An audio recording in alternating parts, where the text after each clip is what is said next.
Chapter 1190. Some people couldn't stand being nagged. They were talking about Jiang Pengji just now, but this person followed the scent and came looking for her. "My lord, why are you here?" Jiang Pengji glanced at Wei Ci. Her calm eyes were filled with warmth. "I just stretched my limbs on the military field and was about to return to the main tent for lunch when I happened to see you."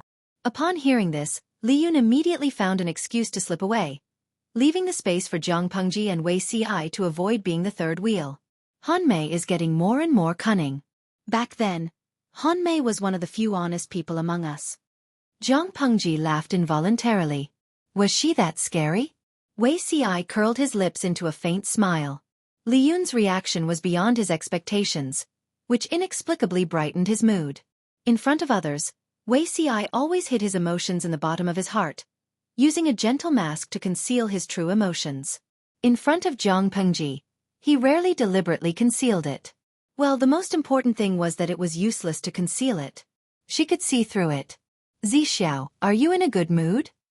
Wei Ci said, "My lord is in a good mood too." Jiang Pengji crossed her arms and teased him with a smile. "I'm in a good mood because the frog that ran away from home is back." The salted fish in the streaming room was really fickle. Some time ago, he was obsessed with the 4 cardboard human brains, but now he crossed species and treated the frog as his son. Jiang Pengji didn't immediately notice Wei Ci's return, but the camera in the streaming room had a wider field of vision than hers. When Wei Ci appeared in the streaming room's camera range, the entire streaming room suddenly exploded like boiling water poured on hot oil. "Shaniyo. Croak, the beauty croak is back." "Shu Shanya Li. What? My croak son is finally back?" "Fairy Meowfuball. Son, I missed you so much." "Jing Ru Mingmo. Croak's son is back? It seems like he brought a little friend back." "Son, you're really helpful." Looking at the screen full of Croak's son, Jiang Pengji suddenly found it hard to look at Wei Ci's face. The standard of the salted fish audience in giving nicknames was like the standard of her giving names. It was terrible. Since a while ago, the salted fish audience seemed to be possessed. The frequency of the frog's appearance increased until it dominated the screen. Even if Jiang Pengji did not look at the bullet screen in the streaming room, her screen was flooded with frogs every day. It was impossible for her not to know about it. She imitated the young people's memes, and the audience cheered her on, saying that she was keeping up with the trends, but Wei Ci was at a loss, his bright eyes filled with confusion. What? A frog that ran away from home? It wasn't that the Lord didn't like pets. When did she raise a frog? As intelligent as Wei Ci was, his brain also stopped for a moment. However, a smart person was a smart person. Wei Ci really did not understand the joke of traveling son in the live streaming room, but combined with the context and the fact that his lord had once teased him with the phrase, boiling a frog in warm water, he quickly understood. Wei Ci coughed softly and pretended to be calm, but the blush and heat at the tips of his ears did not subside so easily. He didn't know if it was because of the weather, but he actually felt a little hot. "Zixiao hasn't answered my question yet." Jiang Pengji helped him to change the topic. What if he scared them away again? The frogs that other people raised could, at most, carry a backpack when they went on a trip. The frog that she raised was complicated and hard to guess, and would often pretend to be dead. "Sigh, my heart is tired." Wei Ci said, "In this world, there is nothing more delightful than seeing my lord." What he said was true, but it was not the main reason why he was happy. What really made him happy was Li Yun's reaction. His actions indirectly admitted his relationship with the Lord, and he had no intention of objecting. In his previous life, this was something that he dared not even think about. Jiang Pengji said, "Say it twice more in private. Be creative. I like to hear it." In terms of straightforwardness and enthusiasm, Wei Ci would not be a match for Jiang Pengji, even if he practiced for 10 lifetimes. Wei Ci was speechless. Neither of them were emotional people. The relaxed atmosphere also came to an abrupt end because of Yang Tao. Yang Tao was her ally. He had sent troops from thousands of miles away to cooperate with her. Jiang Pengji could not neglect him. Meeting Yang Tao again after so many years, she immediately searched through her memories. The slightly childish and naive youth in her mind gradually overlapped with the steady and mature youth in front of her. She recognized Yang Tao's identity immediately, but the idle audience in the live streaming room was not so sharp. To them, Yang Tao was just a sunny youth who appeared several times at the Xueqi meeting. Even if he was good-looking, he could not stand the exposure in the live streaming room. The idol audience had only heard of Yang Tao, but had never seen him. Moreover, the audience was too mobile, so they could not remember him at all. However, a big shot was a big shot after all. There was still an exception among the 850,000 viewers. Tudu Feiqiu, is this Yang Zhen's silly and sweet son, Yang Tao? Xueqi Guofengxiu, smiley face, angle. It seems so. I have been drooling over his good gay friend Yan Lin for many years. He was my first love. Lao Siji Lianming. Time flies. In the blink of an eye, the silly and sweet boy has also matured. The audience's impression of Yang Tao was very shallow. If Zhang Pengji had not formed an alliance with him, causing his name to appear more frequently, the audience would not have remembered such a person. The new audience did not remember, but the old audience began to reminisce about the past with Yang Tao's appearance. When Yang Tao was still a silly and sweet boy, many of the audience were still single. Many years had passed. The silly and sweet boy had become a steady and mature lord, but the single dogs were still single. Sigh. Zhang Pengji said, "We haven't seen each other for many years. Zhangzi, how have you been?" Yang Tao replied, "Lanting's elegance has not diminished from the past." Even though he knew that Zhang Pengji was a woman, when he saw her, Yang Tao still found it difficult to equate her with his gender. Or rather, the appearance of Lu Shi's current body was too non-invasive and too confusing. After the basic greetings were done, Zhang Pengji went straight to the point and talked about Su Bei. If she did not crush this child to death, she might not make it to next year's Qingming festival. Speaking of serious matters, Yang Tao quickly got into the zone. The atmosphere around him became serious and serious.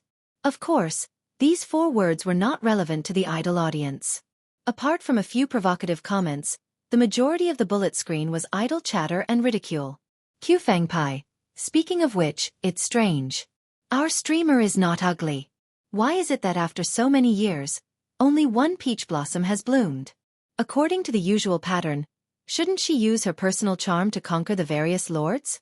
Fortunately, this was a cross-dimensional ancient live stream. It was full of gimmicks. If it was changed into a television drama or a novel, it would most likely be a flop. Zhang Pengji had billions of die-hard fans in their dimension. The number of peach blossoms she had could fill up the Atlantic Ocean. Tudu Feiqiu. Isn't this question hard to understand? Would you want to pull your beliefs down from the altar? Not to mention pulling down the altar. Even the thought of doing so is blasphemy. The idol audience. If that was the case, Wei Ci was really a brave warrior. Wei Ci. He wasn't. He didn't. He was wrongly accused. Shanqing had already been thoroughly studied by everyone. Su Fei was trapped in Shanqing. In the end, the city was breached and he died. Now that it was Su Bei who was trapped, her enemies were Zhang Pengji and Yang Tao. Naturally, it was even more difficult to defend. It was a foregone conclusion that they would meet their end. I wonder how Su Bei is feeling now? Zhang Pengji gazed at Shanqing from afar. The cold wind passed through her hair, leaving not a trace. She crossed her arms in front of her chest and said, "He should have a deep understanding of how Ling Wengong felt a few months ago." Chapter 1191. Su Bei's mood was indeed terrible. A few months ago, he had forced Su Fei into a hopeless situation and forced him to commit suicide. Now that it was his turn, Su Bei could finally feel the despair. He was like an old beast that had been injured, lost its claws, and had its teeth pulled out. He was afraid of his future and even more afraid of death. Su Bei had been the favored son of heaven since he was born. He was the eldest grandson of the Su family and was envied by everyone. Although there were times when things didn't go his way, he was still the rightful leader of the Su family after enduring the death of the biased old man. He was supposed to be the epitome of a winner in life, but now he was reduced to the state of a stray dog. Su Bei didn't believe in fate, but now he had no choice but to believe it. He had forced his cousin Su Fei to his death, so he was forced into the Barbican by others and followed in Su Fei's footsteps? Su Bei seemed to be possessed. The more he thought about it, the more he felt that it was fate. However, he didn't become depressed because of this.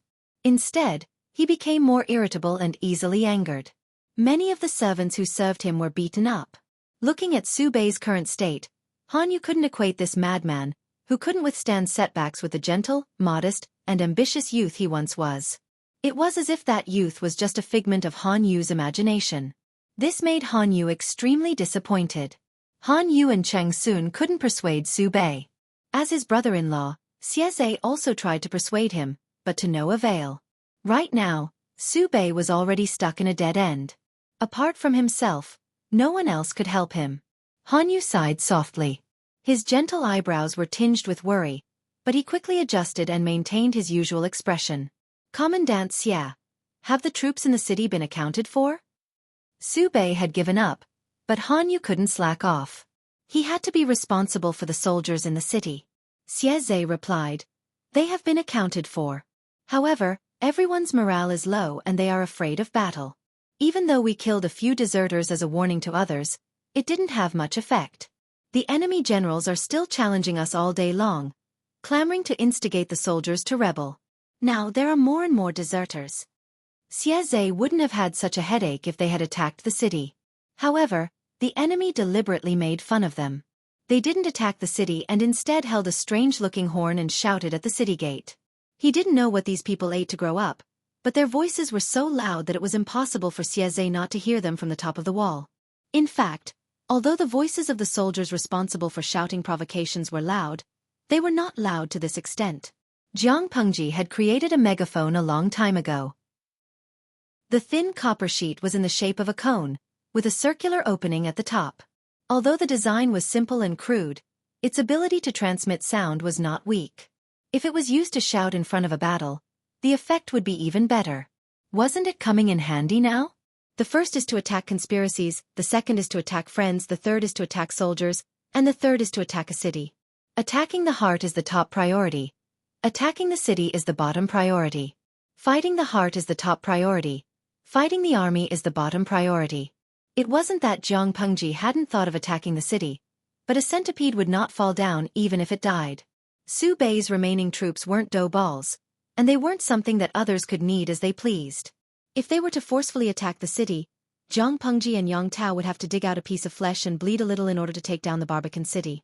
After thinking about it, Yang Si, the naughty guy, came up with this trick. 3 shifts a day, 24 hours a day, taking turns to shout provocations. They would beat the drums and sound the megaphone in front of the battle, instigating the enemy's morale. Su Bei had suffered successive defeats, and the morale of the army was on the verge of collapse. The soldiers didn't have their own opinions, so a few words of instigation could sway them. The effect was immediate. The number of deserters increased. Even if Xueqi slaughtered them in front of everyone and slightly stabilized the army's morale, the soldiers were still panicking. Xueqi was so busy that he didn't have time to tidy up his appearance. Stubble had already appeared on his short head, and he looked much more haggard and downtrodden than usual. Han Yu felt a headache coming on. Killing only deserters can be effective for a while, but in the long run, it will only produce the opposite effect. There was a limit to everything. Killing 1 or 2 deserters could serve as a deterrent to others, but if 100 deserters were killed, not only would the soldiers not be obedient, but they would also feel that their leader was cruel by nature, which would further strengthen their desire to escape. Xueqi also understood this principle. But if deserters were allowed to spread, sooner or later there would be no soldiers left to defend the Barbican city. "If my lord can." Xueqi opened his mouth, but swallowed the rest of his words after a while. If Su Bei, as the lord, could take the initiative to stand up and boost the morale, not only would it stabilize the army's morale, but it would also motivate the soldiers to fight to the death. Unfortunately, Han Yu's eyes flickered, but he didn't say a word. What's the situation on Huang Song's side? Huang Song was their ally. Even though the relationship between the two parties wasn't that close, without Huang Song's help, Su Bei would have already been defeated. As soon as Han Yu asked, Xueqi looked as if he had been humiliated. He clenched his fists in grief and indignation. Him? Although Huang Song left some people behind, what can they do? Self-preservation was everyone's instinct, but as the one who had been abandoned, it was impossible for Xueqi not to be angry and resentful. Han Yu's furrowed brows became more and more tangled. Finally, is there any news from Xueqi? The morale of the army had hit rock bottom. One of the main reasons was the fall of Xueqi, and the loss of the lives of their relatives. Han Yu was also worried about his family and his children, but he couldn't show it directly. If he didn't trust Xueqi, he wouldn't have dared to ask. Xueqi sighed and shook his head with a bitter smile. There's no news yet. I don't know if they are dead or alive. Han Yu said, I have met Lu Shi several times. Although I can't guarantee it, according to her temperament, she wouldn't lay her hands on the women, the elderly and the young. A real powerhouse would never become a powerhouse by bullying the weak. Xueqi frowned and said, I hope so. His family was also in Xueqi County, so it was impossible not to worry. Han Yu looked at the top of the city wall with some nostalgia in his eyes. Don't worry, she won't do that, Han Yu said with certainty. Recently, the war had reached a stalemate. There was a limit to what Han Yu could do. He had more time to reminisce about the past. In his memory, Lu Shi was a high-spirited and rebellious teenager. If she really had the ambition to rule the world, she wouldn't have dug her own grave at such a time. Xueqi was surprised. Why? Han Yu said, slaughtering the women and children of the enemy. If she dares to bear such a bad name, she will completely lose the qualification to rule the 9 states. Let's not talk about the distant past. Do you know how many aristocratic families there are in this small hill city? How wide was their network of connections? Even if Lu Shi mobilized many poor families, the people under her command are still related to other forces, just like Gong Luo and Cheng Yuan under her command.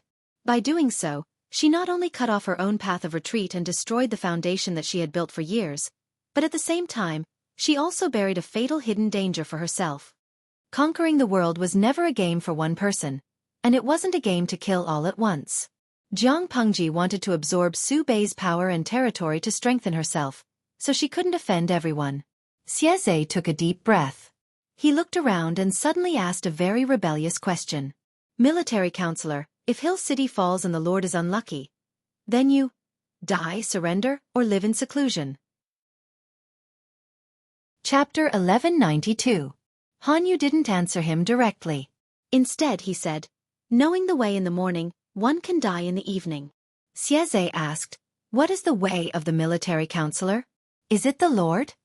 Han Yu curled his lips and revealed a faint smile. Xueqi was uneasy and felt that he had asked a stupid question. Han Yu didn't answer but asked, do you know anything about my youth, Colonel Xie? Xueqi was stunned and answered straightforwardly, more or less. Han Yu's cold face softened a little, making his already outstanding facial features even more dazzling. His appearance was very outstanding. Many people who were jealous of Han Yu even spoke ill of him behind his back, saying that Su Bei valued Han Yu because Han Yu's face was too good-looking. Some despicable people even maliciously speculated about the relationship between Han Yu and Su Bei, deeply suspecting that their relationship was not as simple as it seemed on the surface. Thus, they added a bit of flirtatious elements to the story. These absurd rumors even reached the ears of Su Bei's legal wife. Because Su Bei's legal wife and Xueqi's wife were sisters of the same clan, Xueqi had vaguely heard from his wife. When Xueqi first met Han Yu, he was also attracted by his appearance at first glance. It seemed that the rumors were not entirely false. At least the face of the military counselor was really good-looking. No wonder so many people were jealous of him. Han Yu didn't pay attention to Xueqi's inner thoughts. He said calmly, when I was young, my family was involved in an unwarranted evil. If it weren't for my master, I'm afraid that the whole family wouldn't have been able to escape unscathed. Although we were lucky to escape, our family gradually declined and we were no longer as glorious as we used to be.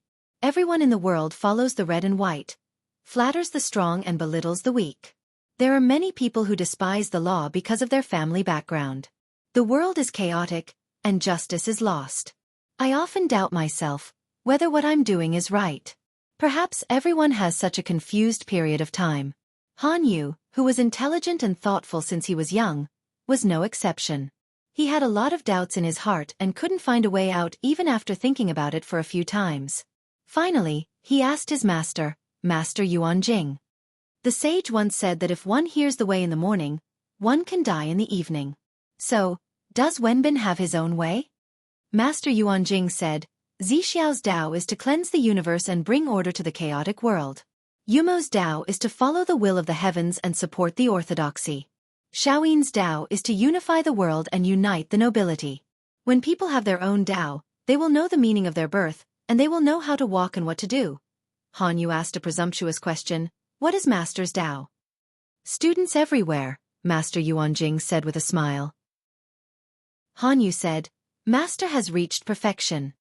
Master Yuanjing shook his head and said, No, it's far from perfection. Throughout sage Confucius's life, he had 3,000 disciples, but only 72 sage plain cultivators. This is an achievement that ordinary people can't achieve in their lifetime, but does Wenbin really think that sage Confucius has reached perfection? Han Yu didn't understand. As a young man, he could only look at his teacher and wait for his answer. Master Yuanjing accepted the talents of hundreds of schools. To him, there was never any family that was expensive or cheap. He respected sage Confucius, but he was not blind. Han Yu was fortunate enough to hear his teacher dissing Confucius. Master Yuanjing smiled bitterly and said, I have 3,000 disciples, but how many living beings are there in the world? 10 million or 10 million? In the face of such a huge number, 3,000 people are like a drop in the ocean, not to mention that there are only 72 sage plain cultivators. Sage Confucius traveled around the world in his early years, and he only focused on teaching and educating people after running into a wall many times. He did a good job, but he was not the best. My Tao in this life is to have students everywhere. I will not only teach 3,000 students, but also 30,000, 300,000, or even 30 million. But I am only one person, and it seems that I am not as good as sage Confucius. He had a great ambition, but the reality was cruel. Master Yuanjing could teach elite students, but the sense of achievement was far less than educating and enlightening people. His energy alone was limited, but he could pass on his Tao. Maybe after generations, there would be more and more people who followed his Tao and enlightened people. Han Yu was in a state of shock after listening to Master Yuanjing. Master Yuanjing said, Your Tao is something that you are willing to bet your whole life on, and your life is vulnerable in front of it. Under the guidance of his teacher, Han Yu felt that the thick fog that covered his eyes was gradually thinning, and the path under his feet was revealed. The thorny path extended into the distance, and he didn't know where the end of the path led. Han Yu woke up from his memories and said calmly, The Tao of the Yu is the law. Xueqi was stunned for a moment, as if he didn't expect such an answer. Law. Han Yu nodded and said with certainty, Yes, it is the law. The law is fair and just. It doesn't favor the powerful, and it doesn't favor the powerless. In front of the law, everyone is equal. It is the law does not lie to the powerful, and the rope does not bend. It is the law does not avoid the officials who punish, and the people who reward good deeds. The wicked have nowhere to hide, and all evil, injustice, and filth can't hide. Only in a world where the law prevails can the people live and work in peace and contentment. They don't have to worry about the fatuous monarch, the rebellious officials, and the oppressive officials. That is the Tao of the Yu. There is no distinction between the close and the distant, and there is no distinction between the rich and the poor. Xueqi didn't know what to feel after hearing Han Yu's words. Han Yu said that he pursued the law and justice, but in essence, he wanted to use the law to bring peace to the world. Would Su Bei be able to shoulder such a heavy obsession and ideal? Xueqi didn't have to think too much to know that Su Bei couldn't. Therefore, this scumbag was destined to let Han Yu down. If Su Bei couldn't do it, Han Yu would follow a wise ruler who could shoulder such high expectations. Xueqi faintly felt sad for his lord, mourning for his lack of ambition. If this was Han Yu's ambition, then wouldn't Su Bei's previous actions be stepping on landmines? Even if Su Bei didn't kneel in the mountain urn city, there would be a day when he and Han Yu would drift apart. People with different beliefs could not make plans together. Xueqi looked at Han Yu with a questioning gaze. My lord's way of doing things seems to be very different from the military counselor's Tao. Su Bei had trampled on Han Yu's Tao, with his completely different attitudes towards the commoners and the gentry families. Han Yu twitched his mouth and didn't say a word. What's the point of saying all this now? The most important thing is to solve the predicament. Even if the Tao was different, Han Yu wouldn't easily give up on the lord he had chosen. When he first met Su Bei, he wasn't like that. He was a wise ruler that Han Yu was satisfied with at first glance. Xueqi didn't know if it was because of the depressing atmosphere, but he couldn't help but ask Han Yu. Military counselor, do you think that Lu Shi would be the one to put Master's Tao into practice? If Lu Shi was, Han Yu would most likely pledge allegiance to him after the city was breached. If it wasn't, according to Lu Shi's temperament, he wouldn't give the military counselor the choice to live in seclusion. Either die or pledge allegiance. There was no third option. Han Yu sighed and said, I don't know. But in his heart he said. Chapter 1193. Xueqi is too thick-skinned. After scolding for so many days, why hasn't there been any movement? Even though Li Yun had a good temper, he was a little angry when he met an enemy who was unmoved by persuasion and only wanted to live. He could not help but complain. Maybe Field Officer Li is too polite and didn't scold harshly enough. Jiang Nongqin sat casually on the railing, one leg propped up while the other dangled in mid-air. The silver knife in her hand was cutting the cork. Recently, the war was at a stalemate. Other than patrolling and training, she had nothing else to do. She learned some carpentry out of boredom. Yang Si also said that she was very perceptive and learned quickly. In the future, if the world was at peace, she could open a carpentry shop to support her family. If Yang Si was not her lord's treasured strategist, Jiang Nongqin really wanted to use the knife in her hand to cut off his mouth and explode his fat. Whether it was prosperous or chaotic times, she was willing to overcome all obstacles for her lord. It was a disgrace to retire and become a carpenter. Li Yun said embarrassedly, There are many women in the army. If I scold too harshly, it won't be good. Didn't they hear that the military commissar brainwashed the soldiers to be polite and put on airs in front of the women? Scolding in front of the battlefield was a tradition. The more violent ones scolded their ancestors, the more polite ones cursed their ancestors, and the more vulgar ones cursed their mothers. Since ancient times, humans could never avoid the female relatives of the other party when scolding. Unfortunately, her lord was a woman, so she had to avoid certain taboos. Jiang Nongqin sneered. Scolding in front of the battlefield was to raise morale. Being violent was also a way to vent pressure. Li Yun repeated the same few words. The enemy went from being angry at the beginning to ignoring him because he scolded too lightly. If he used a big move right from the start and angered the enemy so much that he died of a brain hemorrhage, that would be more interesting. Scolding should be directed at the most painful part. Wait here, I'll find you some help. Jiang Nongqin spun the knife in her right hand twice, then sheathed it and hung it at her waist. Li Yun was surprised. Who? An idler. Jiang Nongqin said, He's free now anyway. It won't take long to help him. Then, Yang Si was speechless when he heard Jiang Nongqin's intention. In terms of scolding, he couldn't be the one to do it. Qiguan Wenzheng is better at this. Yang Si was a vengeful person.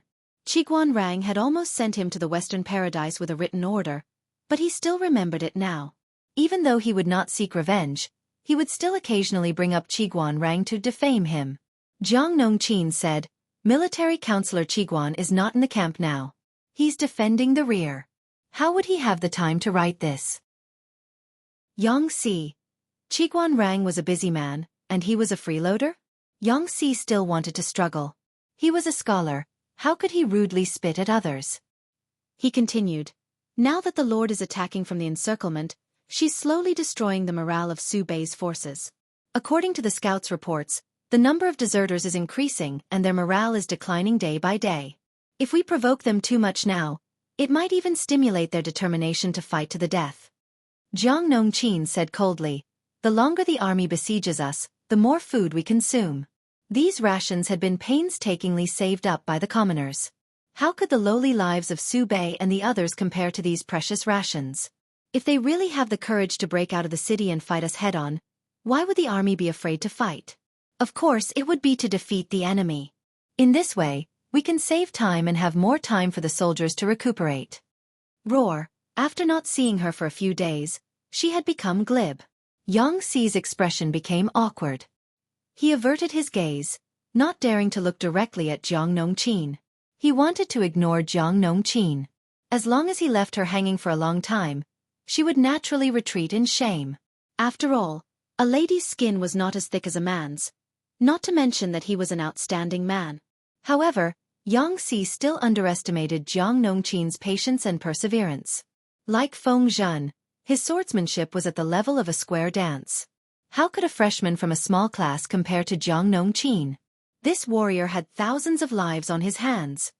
Right. Field Officer Jiang, don't stay in my tent for too long. It's not a good influence.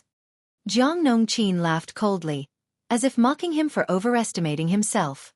With Yang Xi's physique, what could he do to her? If there really was a bad influence, it would most likely be because of the rumors about how she treated Yang Xi. All right, she was indeed mocking him. Yang Xi reluctantly wrote more than 2,000 words on the bamboo slip. He scolded to his heart's content.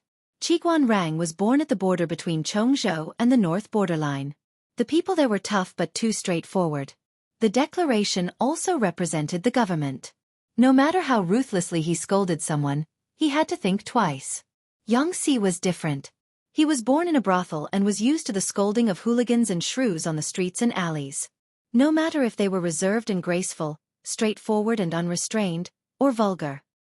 He was proficient in the essence of the scolding of various sects and used it as if it was his own arm. Now, he was forced to do something beyond his abilities by Jiang Nongqin. There was a fire in his heart. He picked up his brush and scolded someone. He felt so good that he could not stop. I'm done. Yang Xi put down his brush and rubbed his sore wrist. Are you satisfied, Field Officer Jiang? Jiang Nongqin looked down and roughly, then raised her head to look at Yang Xi. If Su Xinzhao dies of anger because of you, I won't fight with you for this credit. Yang Xi's heart skipped a beat. Was Jiang Nongqin praising or scolding him? Women these days are really not to be trifled with. After Jiang Nongqin left, Yang Xi could not help but complain in a low voice. Ever since he followed a lord with a different style, Yang Xifeng's vagabond life had become much more restrained. In the past 2 years, he had become even more ascetic, like an ascetic monk. He had no choice. The lord was either preparing for war or on the way to war. He was holed up in the military camp all year round. What kind of place was the military camp? Other than shirtless men and muscular women, he could not bear to do any of them. Even if he could bear to do it, he suspected that the final position would be different from what he expected. Pft, pft. As if he had thought of an embarrassing scene, Yang Xi turned his face away and spat twice. He expelled the image of an experienced driver driving from his mind. Jiang Nongqin threw the fruit to the little angel. Li Yun. Read it according to this. I don't believe that Su Xinzhao can still bear it. Li Yun opened it and took a few glances. This is military advisor Yang's handwriting? He had never heard of Field Officer Jiang and military advisor Yang being friends. Although the civil and military officials in the Lord's camp got along well, they were still 2 different circles after all. They did not have much interaction. Jiang Nongqin was also a clean stream among the military officials. She could not get along with any circle. She was loyal to the Lord and had always been a lone ranger. She said, yes, military advisor Yang wrote this. After all, he was taught by Master Yuan Jing. His vocabulary is richer than that of the orderly in your camp. Ever since she knew about Yang Xi's past, the 2 of them had been interacting more frequently in private. When they met, they would talk more. If it was in the past, she would at most give Yang Xi a cold look. Li Yun smiled and said, Field Officer Jiang is very brave. Although the few military advisors seemed easy to get along with, they each had their own temperament. Under normal circumstances, Li Yun would rarely disturb them. Chapter 1194. Li Yun used his trump card, and the effect was extraordinary. That day, Su Bei was so infuriated that he almost couldn't breathe. Yang Xi was a good judge of character. He had long seen Su Bei's fatal advantage. He wanted to save face and suffer. In many situations, face was more important than Su Bei's life. Attacking Su Bei's relatives was not as powerful as attacking his face. Grasping this advantage, Yang Xi knew how to scold people. Everything revolved around face, and all words were to serve it. The more Su Bei valued his face, the more Yang Xi wanted to rip it off, throw it on the ground, and stomp on it. Hearing the spy report that Su Bei had fainted from anger, Yang Xi stroked his mustache proudly. His scolding skills were not inferior to Qiguan ranks. The effect of Yang Xi's actions was extraordinary. The situation that Xueqi had stabilized with great difficulty was once again in turmoil. The number of deserters increased exponentially. It could be predicted that if this situation continued, the morale of the troops would collapse before Shanwu City ran out of ammunition and rations. Zhang Pengji was still unhurried. Not only did she have no intention of attacking the city, but she also had time to tease Wei Ci and contact her allies. Wei Ci remained motionless. His determination left the people around him speechless. Yang Si was one of the earliest to know the truth. Men and women of the same age were already fighting for their fourth or fifth child. Why was Wei Ci still a virgin? This generation's lord was not good enough. Perhaps this was true love. Or, Yang Si thought of his new colleague and frowned so tightly that he could squash a fly. How is Bai Ning, whom Zixiao recommended to the lord 2 days ago? Of course he's a talent. Wei Ci said, if Jing Rong has any doubts, you can wait and see for his performance in the next battle. After all, Bai Ning was a newcomer of Nanxing nationality. It was normal for him to be evaluated before he was appointed. Yang Si raised his hand to stop him. No, I'm not doubting your shovel. Bah! He spat in his heart. After hanging out with the frivolous lord for so long, Yang Si couldn't help but be mischievous. For example, the shovel this time was also learned from the lord. When Wei Ci recommended Bai Ning and his daughter to Jiang Pengji privately teased Wei Ci about the sharpness of his shovel. Yang Si did not understand what it meant. Only later did he realize that it was because of the sharpness of the digging shovel. Inexplicably, Yang Si felt that these words were very interesting. It was as if he had been poisoned. Wei Ci. Lord, what have you taught them? Yang Si coughed lightly and finally regained his serious self. He said, don't you think that Bai Ning's daughter Bai Yuexia is a little strange? Wei Ci asked, what's strange? She's the same as Commandant Jiang. Both of them are extremely loyal to the Lord. Anyone who isn't blind can see that. It's just that. Such a passionate relationship made Si a little worried. Say, the Lord is already. Yang Si stretched out 2 fingers and emphasized Jiang Pengji's age. The Lord is already 21 years old. The military doctor also said that she is full of energy. As her subjects, we should at least persuade her. You know, no matter if it was a man or a woman, holding it in for too long would harm the body. Wei Ci. The point was, Yang Si continued, many people can sense how the Lord treats you, but she hasn't expressed it yet, which makes people worry. I wonder if the Lord is using you as a shield? In fact, she doesn't have feelings for men, but for women. Wei Ci. Yang Si didn't want it to be like this, but he had no experience in following a female lord. If a male lord could develop a love story with his male subordinates, then it was actually possible for a female lord to do the same? Otherwise, it couldn't explain why the lord was still holding back when she was 21 years old. No matter how good-looking Wei Ci was, it was an indisputable fact that he was 27 years old. It's not impossible to think of it this way. Commandant Jiang is crazy, and Bai Yuexia seems to have fallen for it. Yang Si continued to say to himself, regardless of whether the Lord likes men or women by right, this matter should have nothing to do with us officials. However, the young master is nowhere to be seen.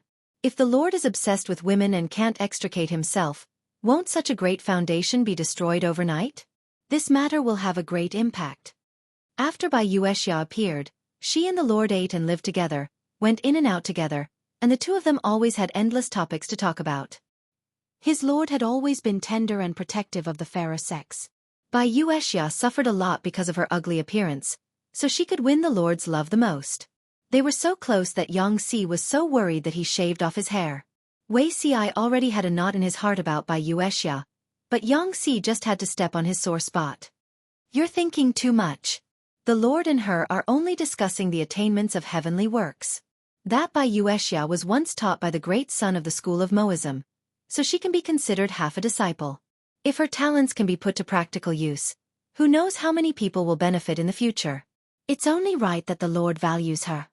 Wei Ci's words were both to convince Yang Si and to comfort himself at the same time. But you're right, we can't help bad trends. Yang Si squinted and smiled. How can we curb bad trends? I'll write a letter recommending Bai Yuexia to go to Wanzhou. The front line is dangerous, and she's not a female soldier in the female battalion. It won't be good if something happens to her. Wei Ci said with a serious face. Zhang Ping is also a disciple of the school of Moism, and his attainments in heavenly works are not low. If the two of them work together, they'll be of greater use. Zhang Ping? Yang Si thought of Zhang Ping's character and couldn't help but feel sorry for him.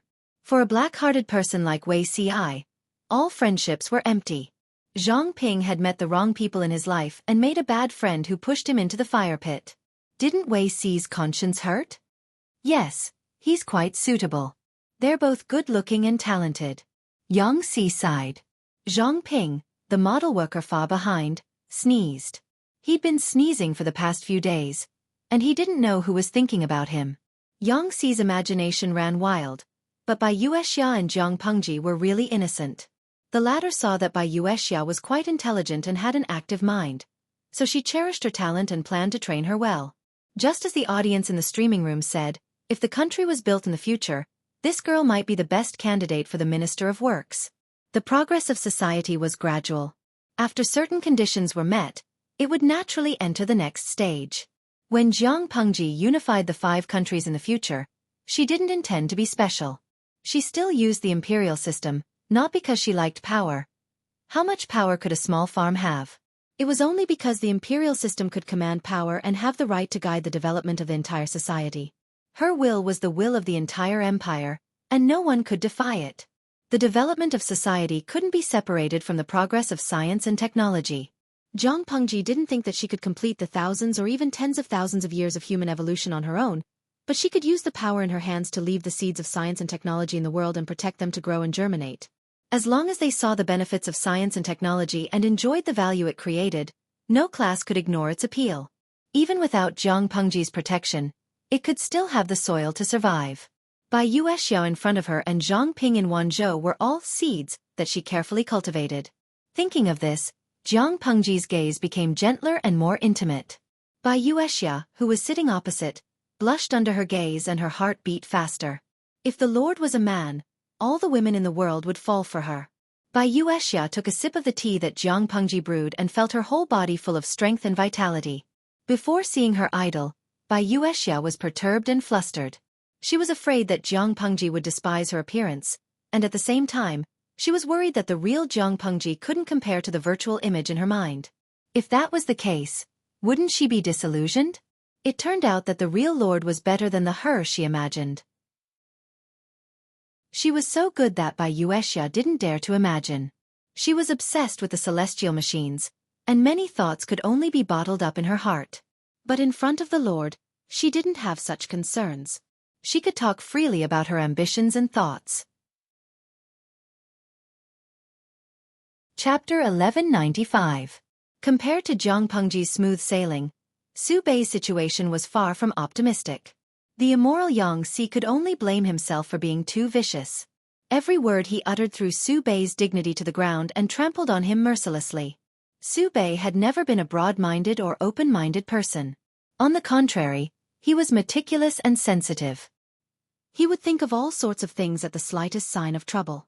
His imagination was very developed.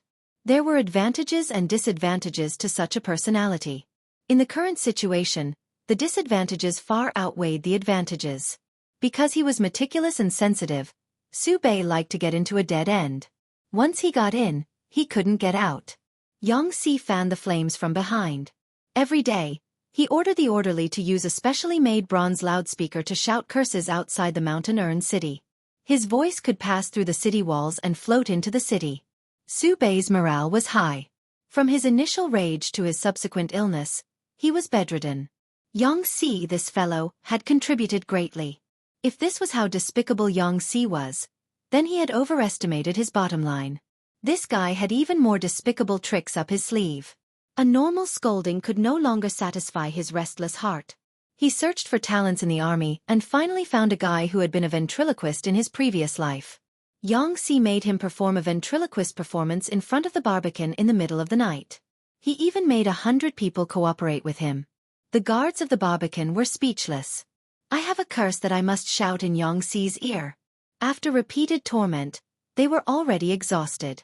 However, they dared not slack off. They were afraid that the other party would seize the opportunity to attack the Barbican. Yang Si grinned. Han Yu is the most cautious person. After 3 to 5 days of trouble, I'm afraid they will collapse. Even a man made of iron had to sleep. With him tormenting the guards of the Barbican, even if Han Yu was extremely capable, he would still be badly battered. Li Yun's smile was a little forced. He once again got to know the military advisor Yang. As expected, when these scholars started to act coquettishly, no one else could do it. According to the scouts' report, the number of deserters in the Barbican has increased significantly. Actually, they could still struggle at death's door by staying in the Barbican. However, Yang Si was too despicable and coquettish. The soldiers were constantly in a state of tension. After a long time, their essence, qi, and spirit would be greatly depleted. If they didn't desert, they would either die or go insane.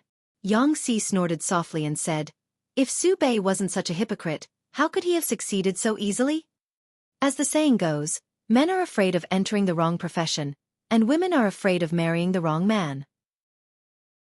Han Yu didn't choose the wrong profession, but he followed the wrong person. Su Bei could act for a while, but could he really act for a lifetime?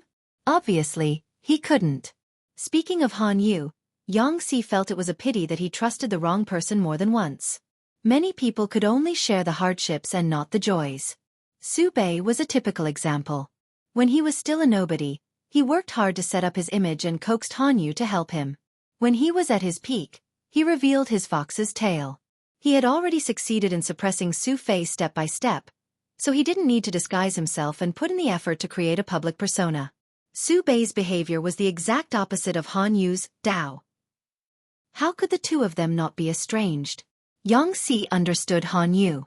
He understood how painful it felt to have his Dao trampled on by his master. Because what Han Yu was facing now was exactly what Yang Si had experienced. When Yang Si became an official and assisted Prince Changsho, he was sincere at first. Prince Changsho respected the virtuous and treated the poor scholars kindly. Every year, he would allocate a large sum of money to help the poor scholars. Every time there was an assessment, Prince Changsho would generously give up his hot spring hotel in Jishan Hot Spring for the scholars to hold gatherings and poetry meetings. All the expenses were taken care of by him.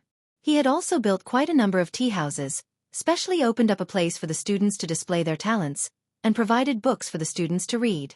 If there was a student who performed outstandingly, he would even specially recommend that student and give him the first brick on the road to success. To be honest, was Prince Changsho not a wise ruler? Yang Si was attracted by Prince Changsho like this. He recommended himself to be his right-hand man and help him strategize. Similarly, Prince Changsho didn't manage to wear his mask until the end. The royal family of Dongqing had just fallen apart, and he couldn't wait to bare his fangs. Recruiting the poor was only for the sake of setting up a public persona and accumulating prestige. Rather than saying that he valued the poor, it was better to say that he valued his connections. To him, the poor were just used and then thrown away. Yang Si looked at everything coldly and decisively escaped. Before he left, he even tricked Prince Changsho. Compared to Yang Si's decisiveness of, "If you don't have the heart, I'll stop," Han Yu wasn't as carefree. Or did he still have some expectations for Su Bei? Looking at Shanwu City from afar, Yang Si murmured. Li Yun didn't hear it clearly and asked, "What did the military counselor say?" Yang Si asked meaningfully, "Does Han Mei like hypocritical people?" Li Yun shook his head. "Who would like a hypocritical person?" Yang Si laughed. "But what if this hypocritical person insisted on being a hypocritical person for his entire life?" Li Yun was puzzled at first, but then he realized. What's the difference between being a hypocritical person and being truly kind? Yang Si laughed. There's really no difference. Whether it was Su Bei or Prince Changsho, if they could persist in setting up a public persona for their entire lives, so what if they sacrificed their lives and gave their all to assist them? They were equally willing. Unfortunately, both of them didn't persist, so it was expected that they would be abandoned. Before Yang Si left, he said, "Continue to monitor the movements in Shanwu City. Han Yu isn't someone who would resign himself to death." Thinking of Han Yu's face and clean temperament, who would have thought that this refined and elegant young man would have such a ruthless side? He was a ferocious beast. Even if he was on the verge of death, he would save up the last of his strength to bite the flesh of his enemy. He would never be a coward. Yang Si was certain that Han Yu would definitely strike before Shanwu City collapsed, and it would be a ruthless move aimed at the vital parts. But what would Han Yu do? After several days of deployment, Han Yu hadn't had a good night's sleep for a long time. Apart from the clamor outside the city, There was also the mental pressure. He and Chang soon came out of the mayor's residence one after the other. He immediately saw Xueqi standing outside to ensure their safety. Han Yu lowered his eyelids to hide the disappointment in his eyes. Su Bei had already been forced into a desperate situation by Jiang Pengji's successive tricks. Now he was even more paranoid. He heard that the general had strong yang energy, so he asked Xueqi to guard his residence and suppress the yin energy. Because Xueqi was his brother-in-law and had a good temperament, there weren't many objections. However, Han Yu was still disappointed. Because Chung Sun was by his side, Han Yu didn't show his emotions. Xueqi stepped forward and said, "Counselor, does the Lord have any instructions?" Han Yu didn't speak, but Chung Sun said, "The Lord has ordered Captain Xie to lead the operation." Xueqi frowned slightly, and a trace of worry flashed in his eyes.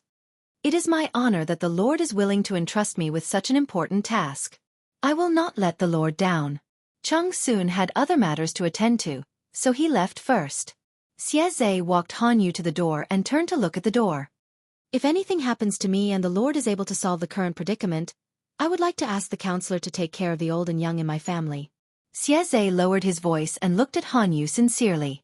Han Yu said lightly, "I will." Chapter 1196. Something's not right. Something's really not right. Han Yu should have made his move by now. Why hasn't there been any news? If Yang Si wasn't so confident, he would have doubted his own judgment. Qiguan Rang fanned himself with the feather fan in his hand, trying to disperse the heat around him. Han Yu is not a good person. If his every move is within your calculations, you would have been the one defeated by Gu Su instead of him. He heard Yang Si's murmur and frowned. In my opinion, Su Bei can only try his luck with a sneak attack if he wants to turn the situation around.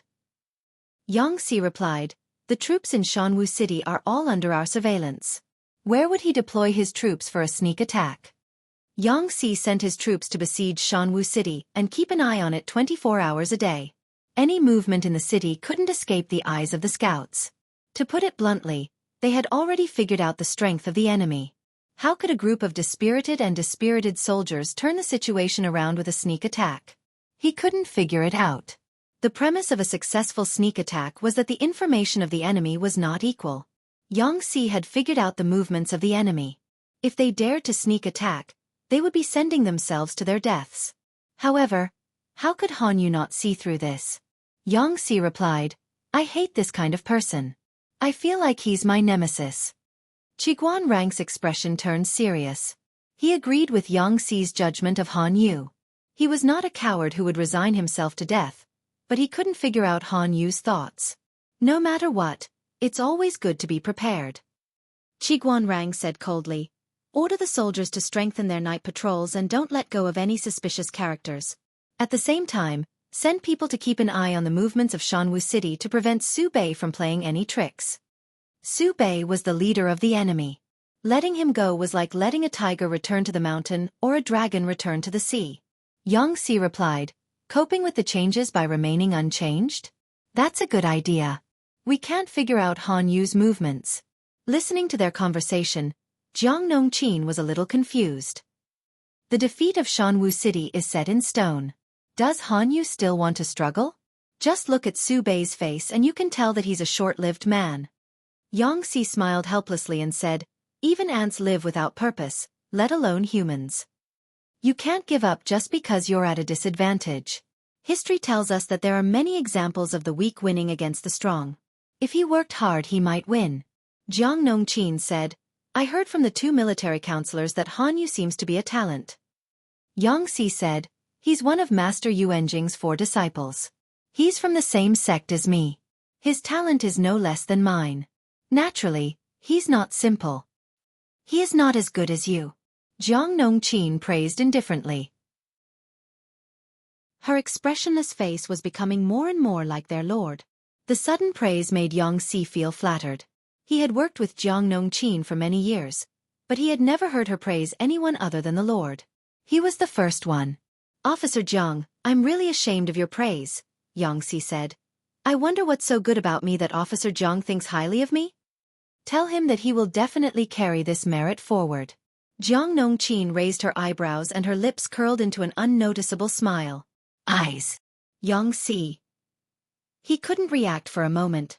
Did Jiang Nongqin mean that his eyes were better than Han Yu's? Han Yu must be blind to have chosen Su Bei. Jiang Nongqin added, although you've been lost before, at least you've forsaken the darkness for the light. Her lord must be the only wise ruler in the world. Those outstanding people who chose other feudal vassals, if they weren't blind, then what were they? Yang Si. Brainless, and moronic creatures were simply too terrifying. Bai Yuexia and Jiang Nongqin were like this. He really couldn't believe that his lord didn't use Wei Si as a shield. Maybe military counselor Yang and military counselor Qiguan are thinking too much. Jiang Nongqin also had this question in her mind. She pondered for a long time but couldn't find an answer. No matter how one looked at it, Shanqing was already a dead end. Han Yu had to launch a sneak attack to gain a chance of survival if he wanted to have a chance of survival. But the timing of the sneak attack, the number of troops, and the terrain. Han Yu didn't have any advantages. From Jiang Nongqin's point of view, it was better to defend Shanqing to the death than to take a risk. Maybe the lord, Jiang Pengji, would withdraw the troops if they held back. Of course, the possibility was very small. Jiang Pengji was playing chess with Bai Yuexia. Hearing Jiang Nongqin's words, Jiang Pengji supported her chin with her wrist and looked at Jiang Nongqin. I think Wen Zhang and Jing Rong are right to worry. Jiang Pengji smiled. Because when analyzing the battle situation, we not only have to consider the number of troops and the terrain, but also the personalities of our men. Su Bei is bedridden, so Han Yu has become the leader. The troops in Shanqing have to obey his will. In a sense, understanding Han Yu is the same as understanding the overall movement of the enemy. Yang Si said that Han Yu was not a person who would resign himself to death, so the troops in Shanqing wouldn't really defend Shanqing to the death. Unless Han Yu was pulled down from his position, and someone else was in charge. According to the information they had so far, the possibility was very small. Then what do you think Han Yu will do, my lord?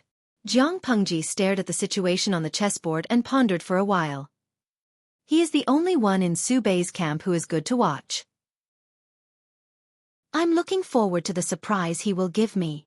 She said straightforwardly, I don't care what kind of conspiracy he has. I'll take it right here. Su Bei's troops are limited. Even if he attacks with all his strength, he won't be able to hurt me. Jiang Nongqin was very interested in Han Yu, whom she had never met before. She wanted to see how capable Han Yu was to be able to baffle her lord. The night was even noisier than the day.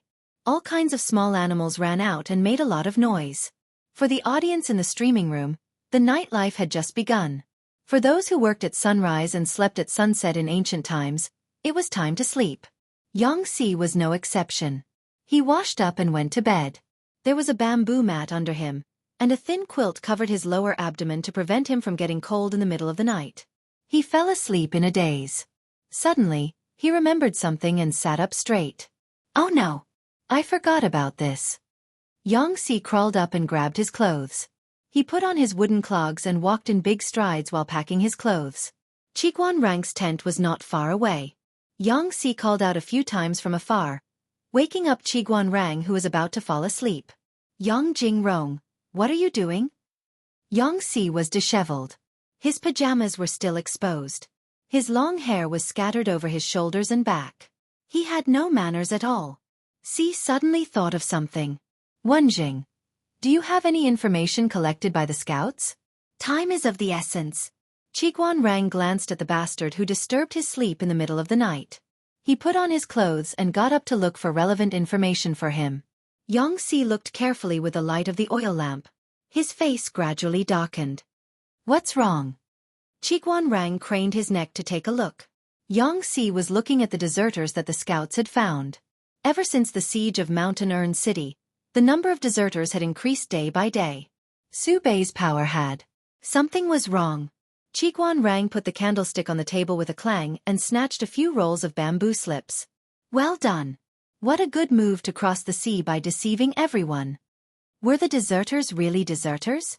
Not necessarily. It could be an ambush. Yang Si stood up with the bamboo slips and said hurriedly, We have to inform the Lord about this as soon as possible.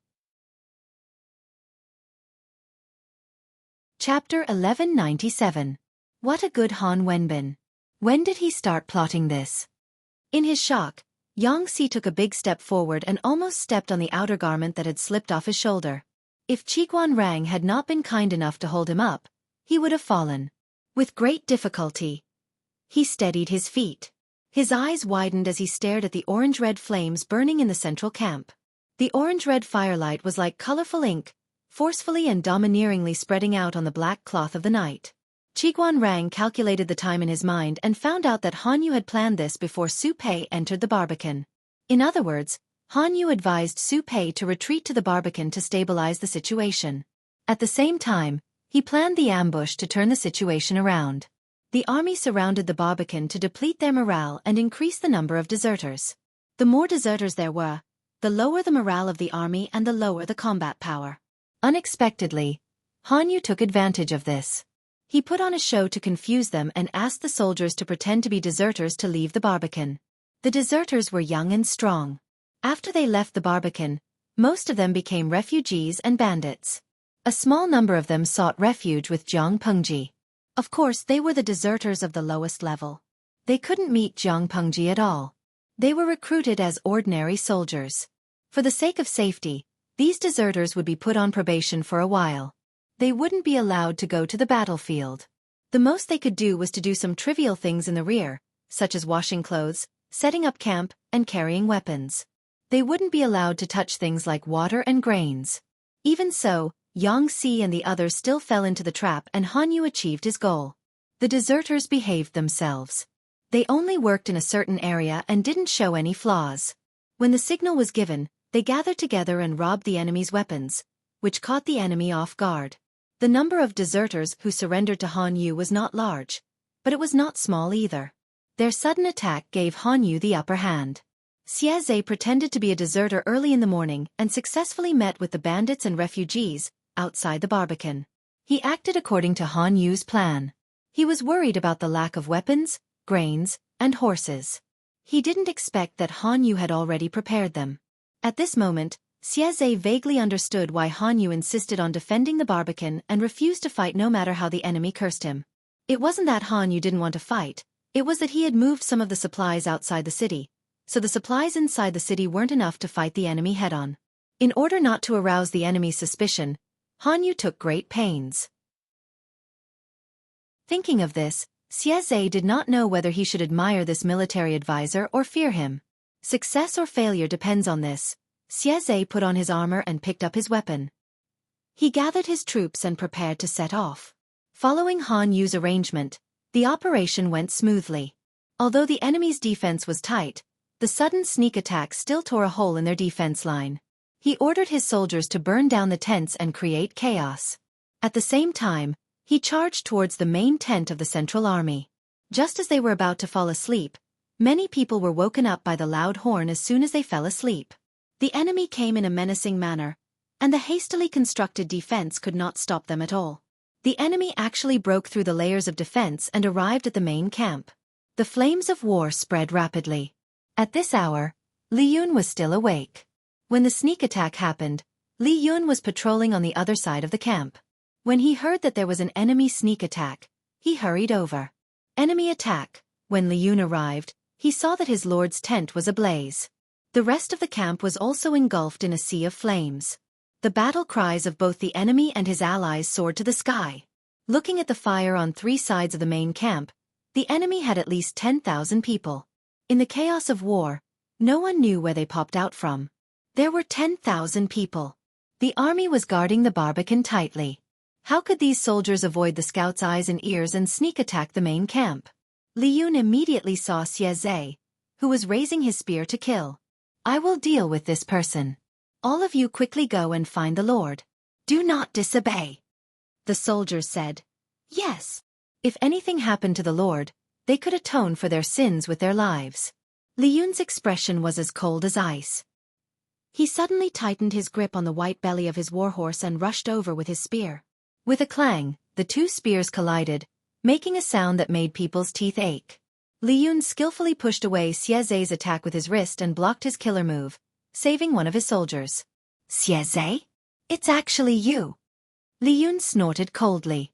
His spear fiercely attacked Xueqi's vital points. If he was hit, it would definitely pierce through his heart. Xueqi pursed his lips tightly. He also recognized Li Yun, the young general who had inherited the Xie family's martial arts.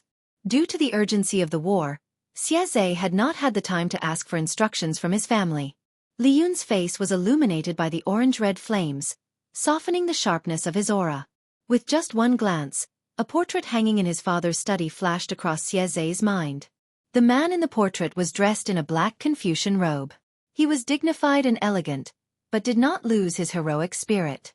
His appearance was like the spirit of heaven and earth.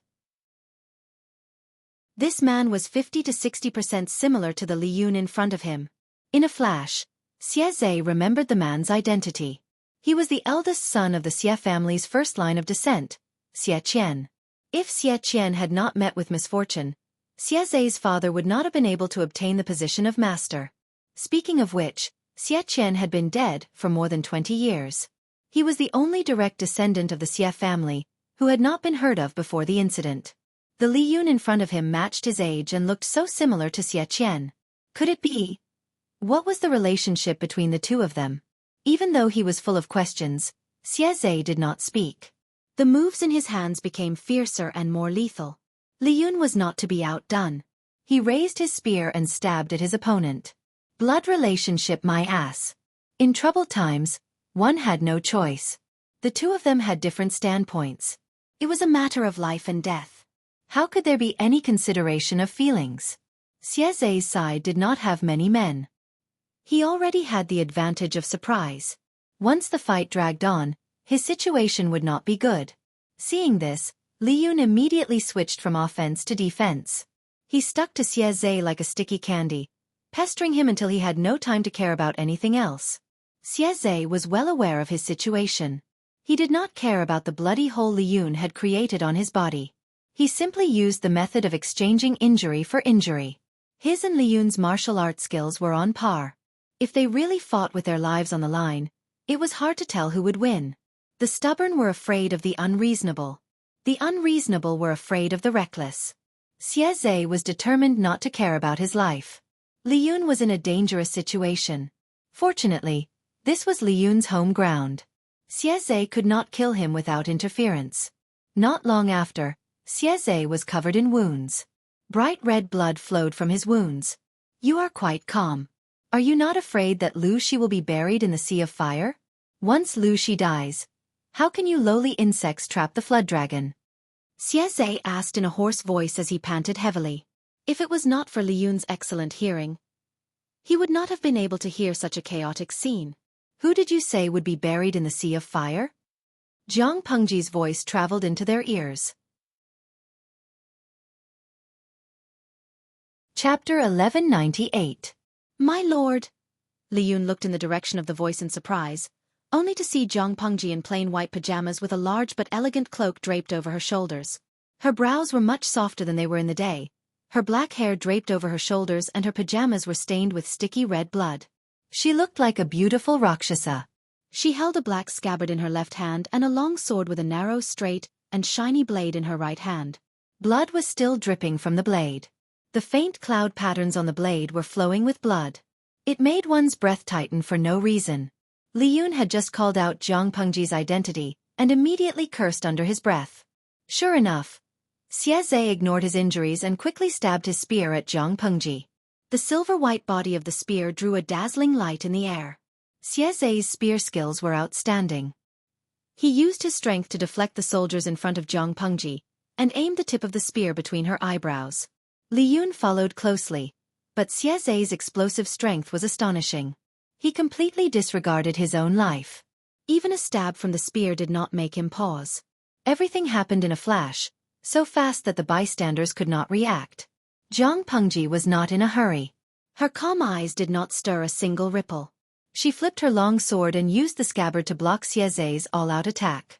She turned around and somersaulted in the air, her long legs stepping on the tip of the spear. Xueqi felt an unshakable force hit the body of the spear, forcing him to fall forward.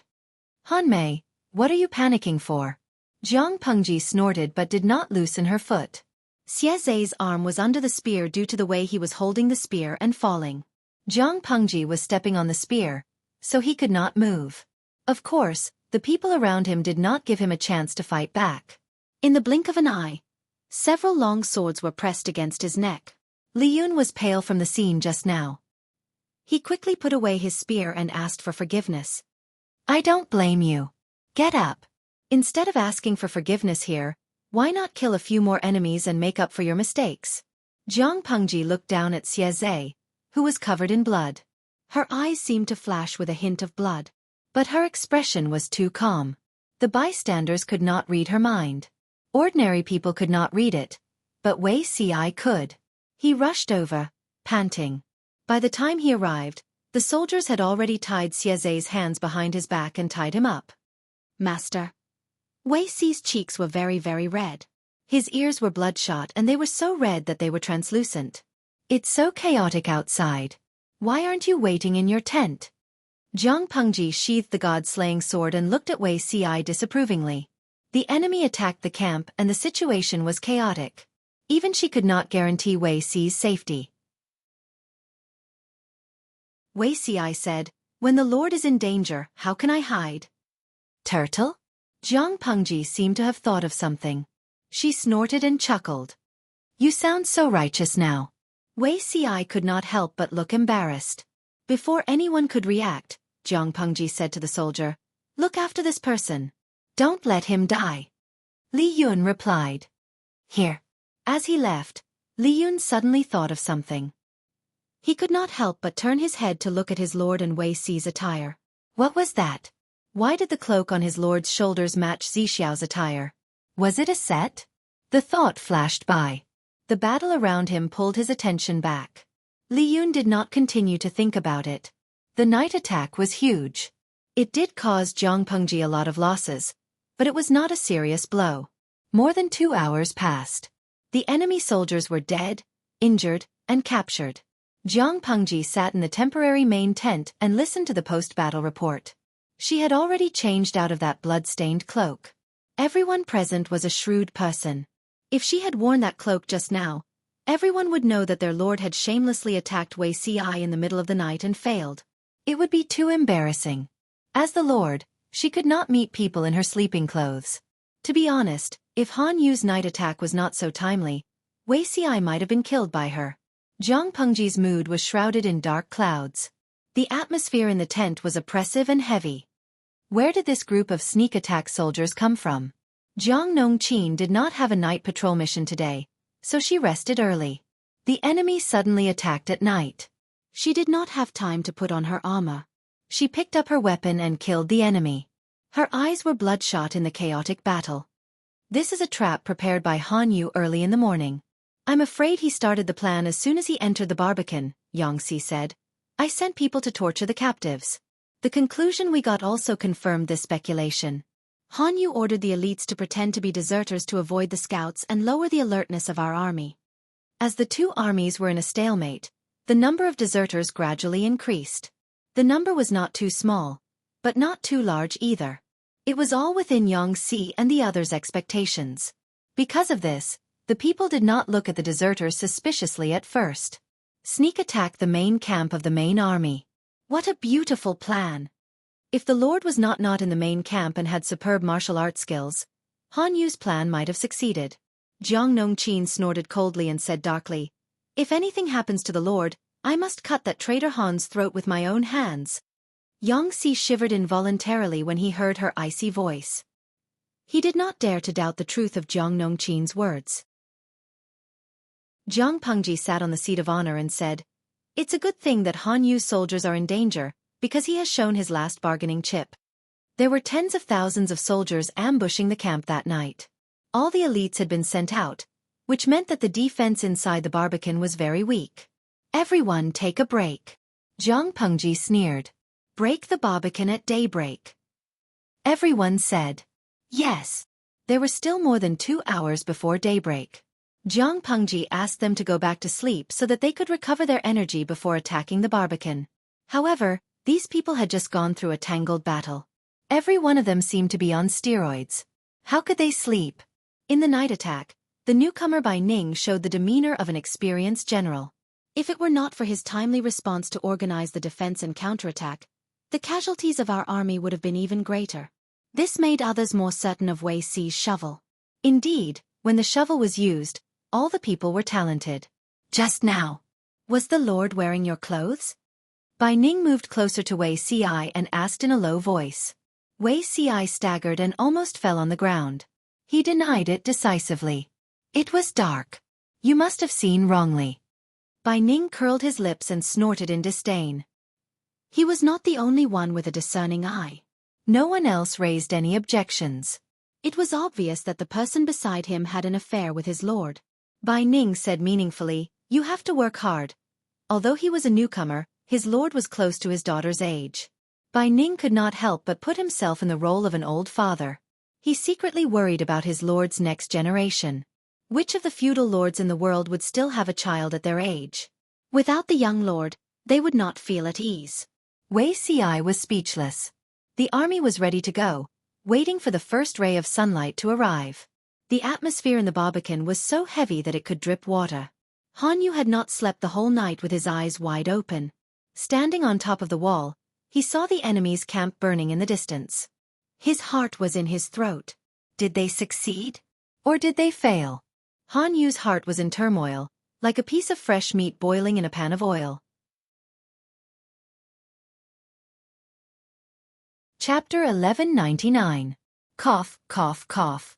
Wenbin. Did we win? Or did we lose? Su Bei's complexion was haggard and yellowish. His eyes were dark and bloodshot, and his forehead was tied with a gray headband. Yang Si had infuriated him, and Su Bei was a sensitive and thoughtful person. Not only did he not get better after being bedridden, his condition worsened rapidly. It was as if his entire being had been hollowed out. It was difficult for him to even turn over and sit up. He held onto Han Yu's hand tightly with his skinny hand and turned his body sideways to face Han Yu. His widened eyes flashed with desire and urgency. Su Bei licked his dry and cracked lips and said in a hoarse voice, "Wenbin, tell me." Han Yu was dressed in a dark green Confucian robe. He knelt beside Su Bei's bed in an upright posture. His calm eyes carried a chilling heaviness. Su Bei didn't know if it was the lighting in the room or if it was an illusion, but he noticed that Han Yu's long hair wasn't as black and silky as it used to be. Su Bei couldn't help but hold onto Han Yu's right hand tightly. He stared at Han Yu's lips without blinking, hoping that Han Yu's mouth would reveal some good news. Han Yu didn't speak for a long time. The two of them were in a stalemate in silence for a long time. Silence was better than words. Although Han Yu didn't say the answer, Su Bei already understood. Did we lose? So that's how it is. Su Bei let go of Han Yu's hand. His body that was lying on his side lost its support and he fell back onto the bed weakly. He stared at the ceiling of the sleeping quarters with lifeless eyes. His already heavy and powerless body became even more tired, as if someone was dragging him down. I knew this day would come. I didn't expect it to come so soon. In the end, I underestimated Lanting. Su Bei's tightly knitted eyebrows relaxed. His expression was strangely calm, and there was no trace of the hysteria he had shown a few days ago. He asked, "Are they going to attack?" Han Yu then said, "The enemy has already started to attack the city. The city is empty of soldiers and supplies. I'm afraid we won't be able to defend until sunset." Su Bei tilted his head to look at Han Yu. Even such a simple action seemed to require a lot of effort. "Wenbin, you and I are lord and minister. There is one thing that I, Pei Ho Yen, would like to plead with you. I hope that Wenbin will consider it carefully." Su Bei panted and said in a weak voice, "Shi County has already fallen into the hands of Lanting, but the whereabouts of the people in the residence are still unknown. Pei is worried. If Wenbin has the strength to spare, please take care of them in the future and protect their lives. This way, Pei will be able to smile even in the underworld." Han Yu gazed deeply at Su Bei. "My lord, you don't have to persuade me. I know what to do. If I admit defeat to Lanting, according to her temperament, she will probably lock me up and treat me like an idler. As long as I know my place and don't cause trouble, I won't have to worry about my life for the rest of my life. However, this isn't what I'm seeking." Su Bei coughed a few more times. His calm eyes flickered with a scarlet color, as if a terrifying beast was lurking within. His gaze was firm and decisive.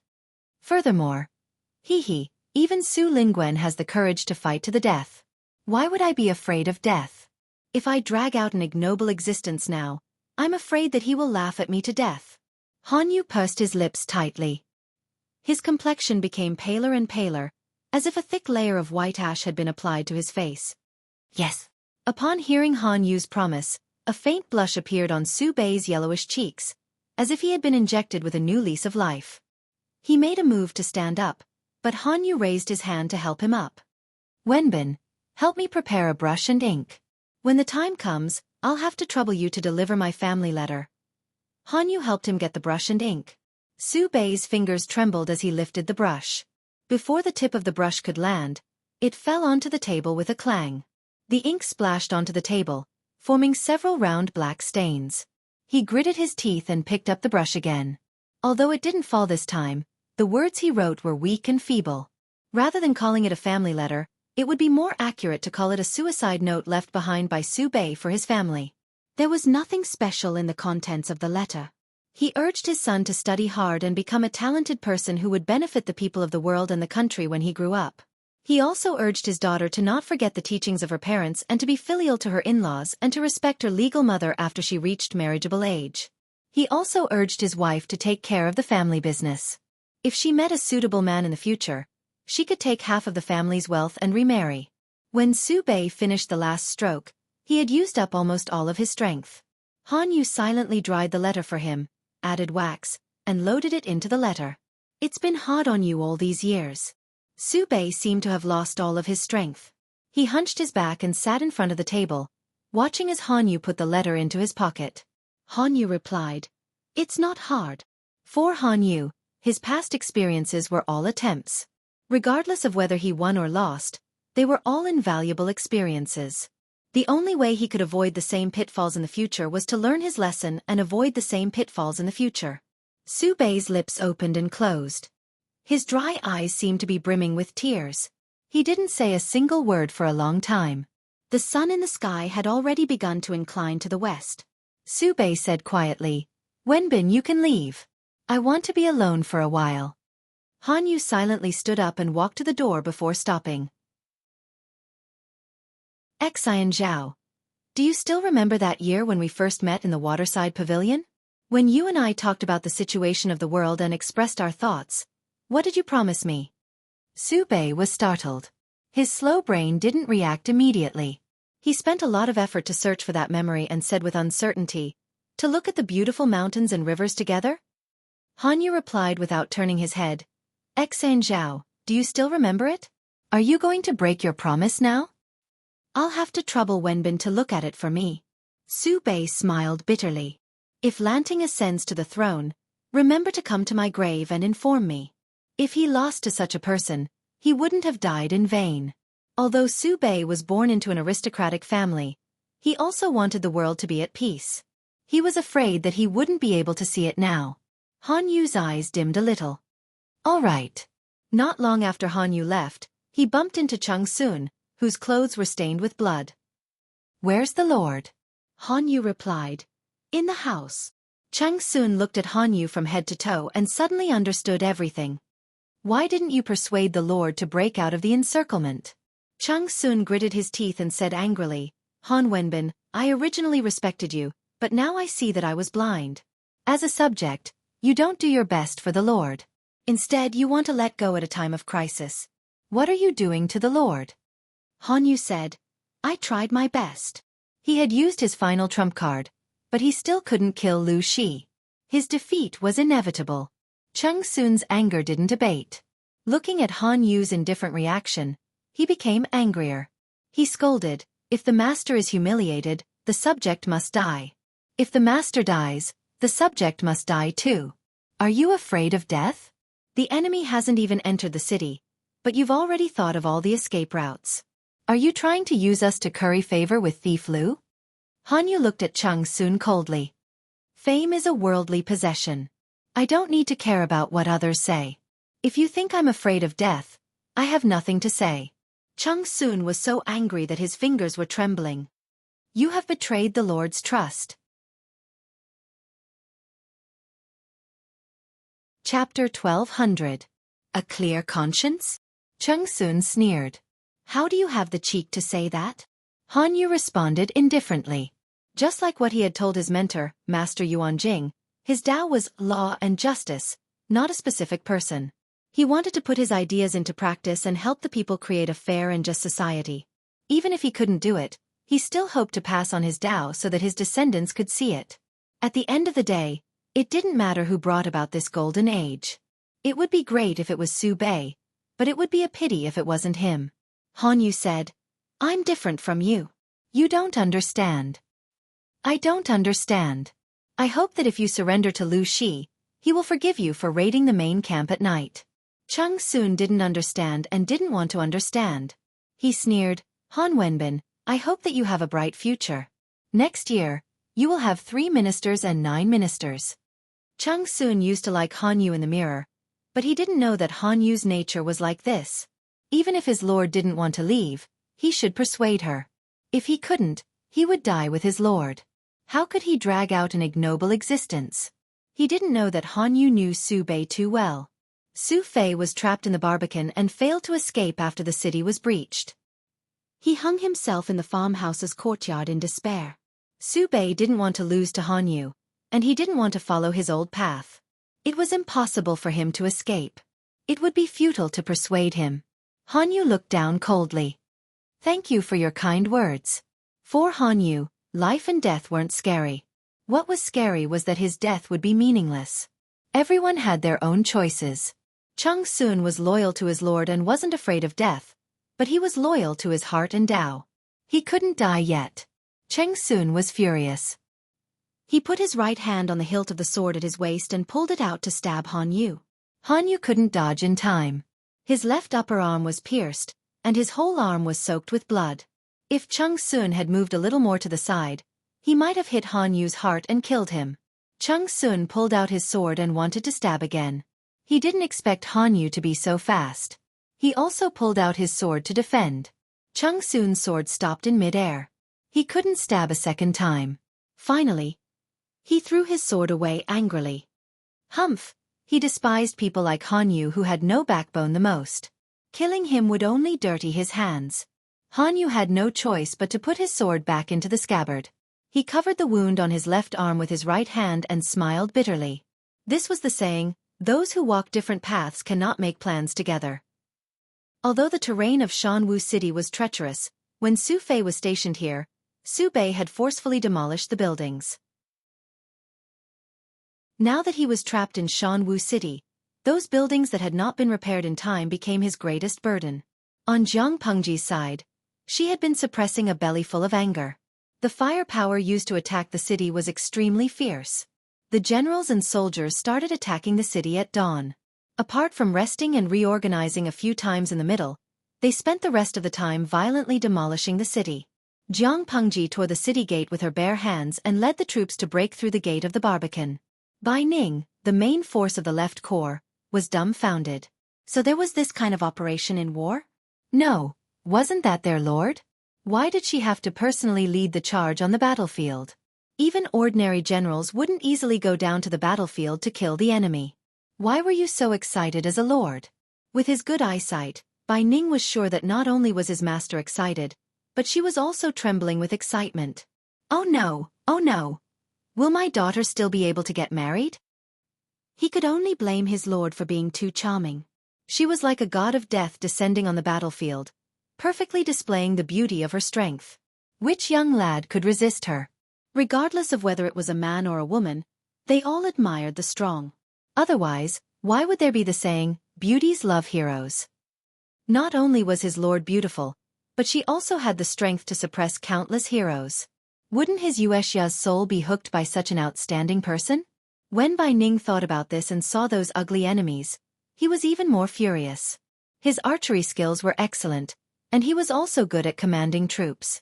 After Wei Si's recommendation, Jiang Pengji appointed Bai Ning as the Dubois of the military camp, which was equivalent to the Dubois commander. However, Bai Ning was a first-line combatant. There were many opportunities for him to render meritorious service. Coupled with his own abilities, he could be promoted in a short period of time. Otherwise, if she gave Bai Ning a high position from the beginning, it would be difficult to convince the other soldiers. Bai Ning did not disappoint Jiang Pengji's arrangements. He performed outstandingly in a few small battles. The siege this time was also very eye-catching. Jiang Pengji could tear the city gate with her bare hands. If Bai Ning did not lead the troops to provide cover and assistance, it would not have been so easy to conquer Shanwu City. The war drums roared, and the sound of killing shook the heavens. The smell of blood rushed to the sky. Countless broken limbs and corpses were piled up on the city wall. Bright red blood seeped into the mud, mixing with the smell of mud and wafting in all directions. Although the city gate was broken, the remaining soldiers did not scatter in all directions. There were still some who stayed behind to resist. In the end, they were killed or captured. "You do have some skills." Jiang Pengji spat and swung the long sword in her hand in the air. The fresh blood on the blade was flung away, and the sword returned to its original white and shiny body. If it were an ordinary soldier, he would not have the slightest intention to resist in such a disadvantageous situation. He would have either surrendered or fled. The remaining soldiers in Shanwu City were stubborn. It was obvious that they were the last elite troops under Su Pei's command. Jiang Pengji did not let her men kill them all. Instead, she ordered them to kill those who could be captured and those who could not be captured. The three armies marched straight into Shanwu City. Before the sun completely sank below the horizon, the last line of defense in Shanwu City was broken. The night sky gradually darkened. The flames in Shanwu City grew brighter and brighter. The sky was dyed with an orange halo. Jiang Pengji glanced at it. The orange light reflected in her eyes. She suddenly guessed something. "Su Xinzhao. Why?" she murmured and sighed. Her murderous aura was completely restrained. She did not look as happy as before. Instead, she looked regretful. The audience was still chatting and chatting. Their relaxed mood made Jiang Pengji's heart sink. She did not have a deep friendship with Su Pei, but they had been brothers in the past. They were half friends. On the other side, Cheng Sun's face was covered in tears. He hugged a wooden bucket and fetched water from a water jar in an attempt to extinguish the fire. However, the main buildings in Shanwu City were made of wood. Coupled with the dry weather, the fire spread extremely fiercely. How could he extinguish it? There were only a few servants and soldiers fetching water to extinguish the fire. It was like trying to put out a burning cart of firewood with a cup of water. In the end, Cheng Sun made up his mind. He raised the wooden bucket filled with water above his head and poured the water on himself. He wet the thick blanket brought by his servant and draped it over his body. Then, he dashed into the sea of fire. The fire in the room was so strong that he choked and coughed. He could vaguely see a charred corpse on fire. He covered the charred corpse with a thick quilt and dragged it out without any mishap.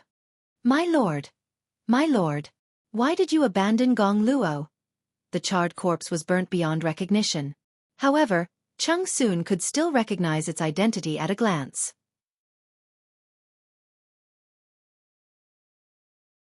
Chapter 1201. Cheng Yuan did not expect to see his elder brother under such circumstances. Cheng Sun knelt beside a charred corpse as if he had lost his soul. The surrounding wooden buildings were burnt to a crisp. "Eldest brother," Cheng Yuan called out tentatively. His eyes filled with suspicion and uncertainty. Because of the large age gap between the two brothers, Cheng Yuan's deepest impression of his elder brother was the figure of him studying hard under the window. Words like playful and lazy would never have anything to do with Cheng Sun. After Cheng Sun got married, he took his wife to another place to be an official. Cheng Yuan followed his father, so the two brothers did not have much contact. Even so, the two were closer than ordinary brothers of the gentry. Cheng Yuan also respected and admired his elder brother. After so many years, Cheng Yuan still wanted his elder brother to see how he had grown. The two brothers sat down to reminisce and chat about their daily lives. Unfortunately, the world made fools of people. Cheng Sun became an official to Su Bei, and Cheng Yuan worked for Jiang Pengji. The two brothers were enemies. When two tigers fought, one would definitely be injured. Su Bei had failed, and Cheng Sun was about to become a prisoner. Cheng Yuan was afraid that the soldiers would hurt Cheng Sun, so he hurried over. Perhaps he was luckier. Cheng Yuan did not take many detours before he found Cheng Sun. He ordered the soldiers to retreat and went straight forward to stand beside Chang Sun. The air was filled with the strange smell of burnt flesh, along with the nauseating smell of blood and iron. Chang Yuan's gaze shifted to the charred corpse. A bold idea crept into his heart. Eldest brother looked like this. Could this charred corpse be Su Bei? Before he could come up with an answer, Chang Sun moved his stiff neck. His eyes were bloodshot. Gong Liao, I didn't expect you to come. Chang Sun was still unwilling to accept reality, but Chang Yuan's appearance caused his last line of defense to collapse. Chang Yuan saw that his elder brother was in a bad mood and did not dare to speak, lest he triggered Chang Sun's sensitive and fragile nerves. Without waiting for Chang Yuan to speak, Chang Sun laughed coldly and asked, "You want to bring people to capture me? I was afraid that the soldiers would be careless and offend you. That's why I hurried over. Even if I capture you, I won't allow them to hurt or humiliate you. You can rest assured about this." Chang Yuan said honestly, "Come to think of it, eldest brother has been away from home for 10 years. Father and mother miss eldest brother very much. The two elders are getting on in years. Why don't you go back and visit them?" Chang Yuan subconsciously brought up his old parents. At the mention of his parents, Chang Sun's numb gaze became a little more rippling, like the surface of a lake that was wrinkled by the breeze, but it quickly disappeared. It's my fault for not being able to serve my parents. I'll have to trouble Gong Liao in the future. Chang Yuan's heart skipped a beat. An ominous premonition crept into his heart and he could not get rid of it no matter what. What do you mean by that, eldest brother? Chang Yuan asked. It is the responsibility of a son to serve his parents. You are still the eldest son of the family. He had a premonition that if he didn't wake Chang Sun up, he might do something crazy. Our lord was defeated and forced to burn himself. With such a deep hatred, Gong Liao as an official, don't you think I should avenge our lord? Chang Sun raised his hand to shake off Chang Yuan's hand and struggled to stand up. He had been kneeling for too long. His legs were numb and swollen. If he hadn't used his willpower to support himself, he would have collapsed a long time ago. Chang Yuan's face paled. If Chang Sun was seeking revenge, wouldn't that mean? He shuddered. Chang Yuan was certain that his elder brother wanted to stir up trouble, or that the other party's emotions weren't right. Our lord has given me a new lease on life, Chang Sun said. Chang Yuan gritted his teeth. He wished he could shake his elder brother's shoulder to wake him up. What kind of bewitching potion did Su Bei feed him? Duke Xian Zhao has already been defeated. The winner is king and the loser is the bandit. Since ancient times, it has been this cruel. If the person who was defeated today wasn't Duke Xian Zhao but our lord, do you think Xian Zhao would be magnanimous enough to let her off? It was Duke Xian Zhao's own choice to burn himself and wasn't forced. What hatred is there? It was true that a scholar would die for a bosom friend. Chang Yuan also admired those famous scholars of unquestionable integrity. However, when these words were used on his own family, Chang Yuan couldn't accept it no matter what.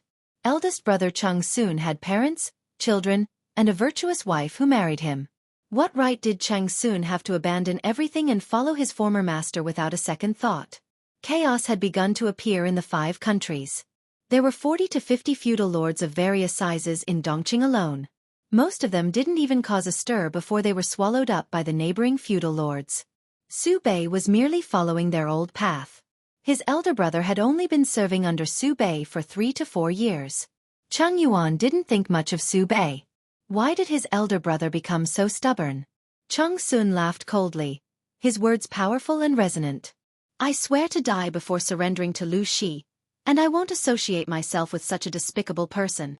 No matter how well Jiang Pengji did, in Chang Sun's eyes, she wasn't orthodox. She was born into an aristocratic family, yet she did despicable things. She was friendly to the poor but alienated the aristocratic families. All these years, she had done everything under the banner of serving the people. She was but a sanctimonious hypocrite. To put it bluntly, she was just carrying the banner of righteousness and plotting for herself. She was a rebel who didn't respect the orthodoxy. Apart from Su Bei's self-immolation, Chang Sun similarly couldn't accept working with a group of people who couldn't be seen in public after he surrendered. Chang Yuan was anxious and angry. How could his lord allow others to casually slander her? Even if this person was his elder brother, he couldn't. Our Lord is a wise ruler who truly has the ambition to pacify the four seas. Even father agrees and affirms her. Why is elder brother so stubborn? Cheng Yuan regretted his words as soon as he said them. He didn't regret retorting, but he regretted speaking too harshly. Cheng Sun snorted in contempt. How can a boorish and lowly man accomplish anything? Cheng Yuan didn't want to argue with him, lest the two brothers get angry. Elder brother, why don't you calm down and think about your parents, sister-in-law, and nieces and nephews at home? Is Su Bei really worth your trust? He was born into an aristocratic family, but he's definitely not the wise ruler you're looking for. Even if it's not the Lord, he'll be defeated by someone else, Cheng Yuan said. Elder brother, you despise the Lord and are unwilling to submit and become an official. It's good to be idle at home. When the world is at peace, it's not impossible for you to become an official and show your ambitions. Cheng Sun laughed coldly. People who walk different paths can't make plans together. He and Lu Shi would never walk the same path. He would rather die if he had to work for this person or rely on his whims. Cheng Yuan was helpless. He could only harden his heart and summon someone to temporarily detain Cheng Sun. This was to prevent Cheng Sun from doing anything irrational in the heat of the moment. Su Bei had just died. Moreover, he had set himself on fire. Such a death was a huge blow to Cheng Sun's spirit. Unexpectedly, Cheng Sun drew his sword to defend himself. Due to his status, the soldiers didn't dare to be ruthless. Instead, they stabbed him several times. Cheng Sun laughed coldly, his expression crazed. Out of the corner of his eye, he glanced at the stone wall in the courtyard and a trace of hatred flashed across his heart. No! Cheng Yuan's arm was injured by Cheng Sun while he was trying to stop him. Before he could regain his senses, he saw Cheng Sun crash into the wall. A muffled thud sounded in the air. Chapter 1202. What Cheng Sun said quickly reached Jiang Pengji's ears. She listened in silence for a long time without any expression. After a long while she said, "After all, he was Mr. Wen Fu's eldest son and Gong Liao's eldest brother. The dead should be respected, and the grudges between them should be written off. He was willing to sacrifice himself for his master, so I couldn't argue with him. Let Gong Liao collect it and bring it back to be buried." It was impossible for Jiang Pengji to say that it was not popular. At the same time, she felt somewhat helpless. According to what she had been taught since childhood, suicide was an act of cowardice. Whatever the reason, it was despicable. Jiang Pengji would rather give her head to someone else than end her own life. She could not understand Cheng Sun's choice. Selfishly speaking, she would rather have a confrontation with Cheng Sun in front of her. It was better than slamming into the wall and committing suicide in front of Cheng Yuan. He would rather die, but if he did so, how would his wife and children, as well as his parents, be able to handle themselves? Jiang Pengji thought of Cheng, whose hair had turned white. She frowned. The live stream viewers were dumbfounded the entire time. First, Su Pei had set himself on fire, then Cheng Sun had slammed his head into the wall. Although they had different standpoints, many people still sighed when they heard the news. The ones who were the most heartbroken were those who used to be Su Bei's fans. Back then, Su Bei was also a gentle and elegant gentleman who had garnered many fans. Secret dried plum. It's not scary to lose. As long as there's life, there's hope. Why is Su Bei so stubborn? Zhouqian Zanbahuang. The world is in chaos. This is a tragedy for the Su brothers.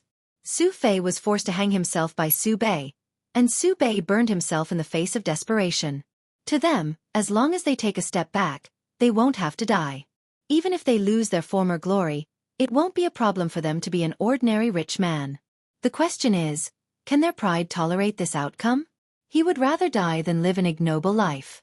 Everyone has their own ambitions, and this is their own choice. Outsiders will at most sigh with emotion.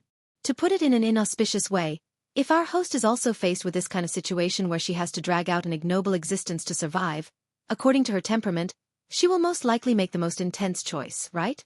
It was not difficult to live, but it was difficult to take a step back. Whether it was Su Fei or Su Bei, if they were willing to surrender, they would be able to preserve their lives. However, neither of them was willing to do so. To them, self-esteem was more important than life. Death was not scary, but surviving required great courage. Therefore, Their deaths were already destined. If Su Bei's death could still be understood, then Cheng Sun's suicide by ramming his head into the wall had sparked discussion among the audience. Everyone had their own opinions. Many viewers were impressed by his loyalty, but another group of viewers did not agree. Cheng Sun's loyalty to his lord, Su Bei, was very deep. But what about his duties as a son, a husband, and a father? Don't forget, Mr. Cheng wasn't young in this era. Suddenly hearing the news of his eldest son's suicide, would he be able to take the blow? The audience had never seen Cheng Sun before. They only labeled him as Cheng's eldest son and Cheng Yuan's elder brother. His death was straightforward, but how long would it take for his family to recover from this? If it was a conspiracy theory, would Cheng Sun's wife and children blame the streamer, Jiang Pengji? Just this thought alone made the audience's impression of Cheng Sun even worse. If it wasn't for the phrase, "the dead should be respected," Cheng Sun's name would probably be hung up and scolded by them. After conquering the Barbican, there were still many things that needed to be dealt with. As the Lord, Jiang Pengji could toss the trivial matters to her subordinates, but there were some things that she had to deal with personally, such as taking over Su Bei's family assets and recruiting talents who could still be used. Of course, ordinary people didn't need Jiang Pengji to deal with them. They didn't have that kind of power, but Han Yu was different. It's been many years. How are you, Wenbin? Jiang Pengji and Han Yu were considered schoolmates. She had known Han Yu before she went to Langi to study, so the two of them could be considered friends. Han Yu wasn't tied up, but he was confined to a small tent and couldn't go out. Although he looked a little haggard, his eyes were bright. His vigor didn't make him look like a prisoner at all. Jiang Pengji casually sat on the other side of the table in front of Han Yu, and secretly sized up the young man opposite her. Han Yu asked, "What are you looking at, Master Lanting?" Jiang Pengji said, "I've heard that time is like a knife, and every knife makes one grow old. But God is partial to Wenbin, and it doesn't seem to be applicable to you. I still remember the first time I saw Wenbin on the bank of Xueqi River. He was as beautiful as a painting, and he was stunning." Han Yu was indeed stunning when he was young. Many people in the audience still had postcards with high-definition screenshots of that time. He was a tall young man in a blue scholar's robe. His skin was as delicate as flawless porcelain. He had bright eyes, red lips, white teeth, and a natural smile. It seemed that no amount of words could describe how good he was. Han Yu's expression didn't change. He smiled faintly and said, "I think it's more appropriate to say that to Zixiao." If Jiang Pengji was a man, those words would be at most a little gay. The relationship between a lord and her subjects had always been very close, but it was also very pure. There were many lords who wrote love letters to their subjects in history. But Jiang Pengji was a woman, so her words seemed a little ambiguous. "I'm just lamenting how fast time flies and how fate plays tricks on people. I have no intention of disrespecting you." Jiang Pengji waved her hand and explained. She didn't want the grape trellis in the backyard to collapse. "You at that time couldn't have imagined the situation today?" Han Yu frowned and asked. "Me at that time? What about Lord Lanting? Did you foresee that?" "Of course I did. I, Lu Shi, am not a person who is willing to live in peace." Jiang Pengji smiled and said, "Don't you think that Dongqing was so rotten that it was suffocating? Rotten things should be dug out early so that new flesh can grow. Leaving the rotten flesh without treatment will only make the wound covered with luxurious brocade, which will only make the flesh inside rot deeper and more serious. I would rather die a heroic death than die a nameless death." She had the genes to cause trouble in her veins. "Rotten?" Han Yu raised his eyebrows and asked calmly, "Where?" Han Yu had analyzed Jiang Pengji many times, but he didn't give a detailed analysis. Only now that he was in close contact with her, he realized that the real Jiang Pengji was very different from the person he had imagined. The other lords would try to cover up their shame no matter how unbearable they were. But Jiang Pengji was straightforward and not afraid of slander. Was she not scheming at all, or was she too open? Now it seemed that it was the latter. Merits and demerits would be judged by later generations.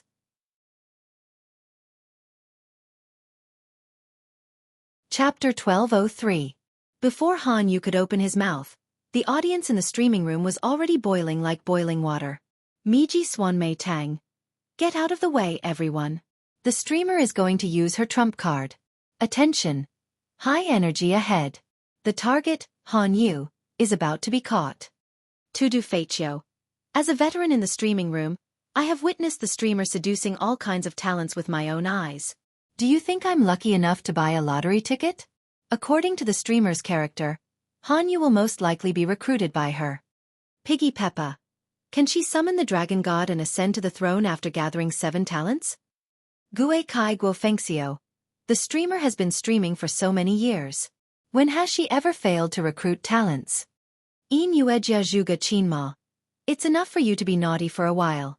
Isn't it boring to be naughty for tens of thousands of times? I don't think it's that easy for the streamer to win Han Yu. The ancient people were different from the modern people.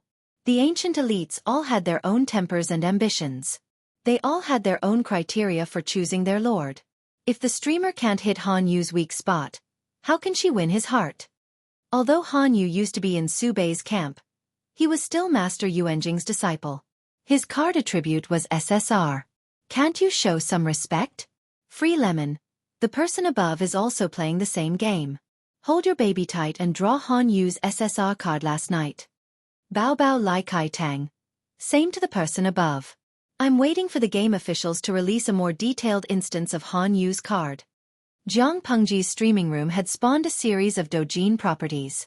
Some time ago, there was a CGI, money-eating game with the core of collecting cards. The players were invisible people who traveled through a different world. They spent money to draw cards.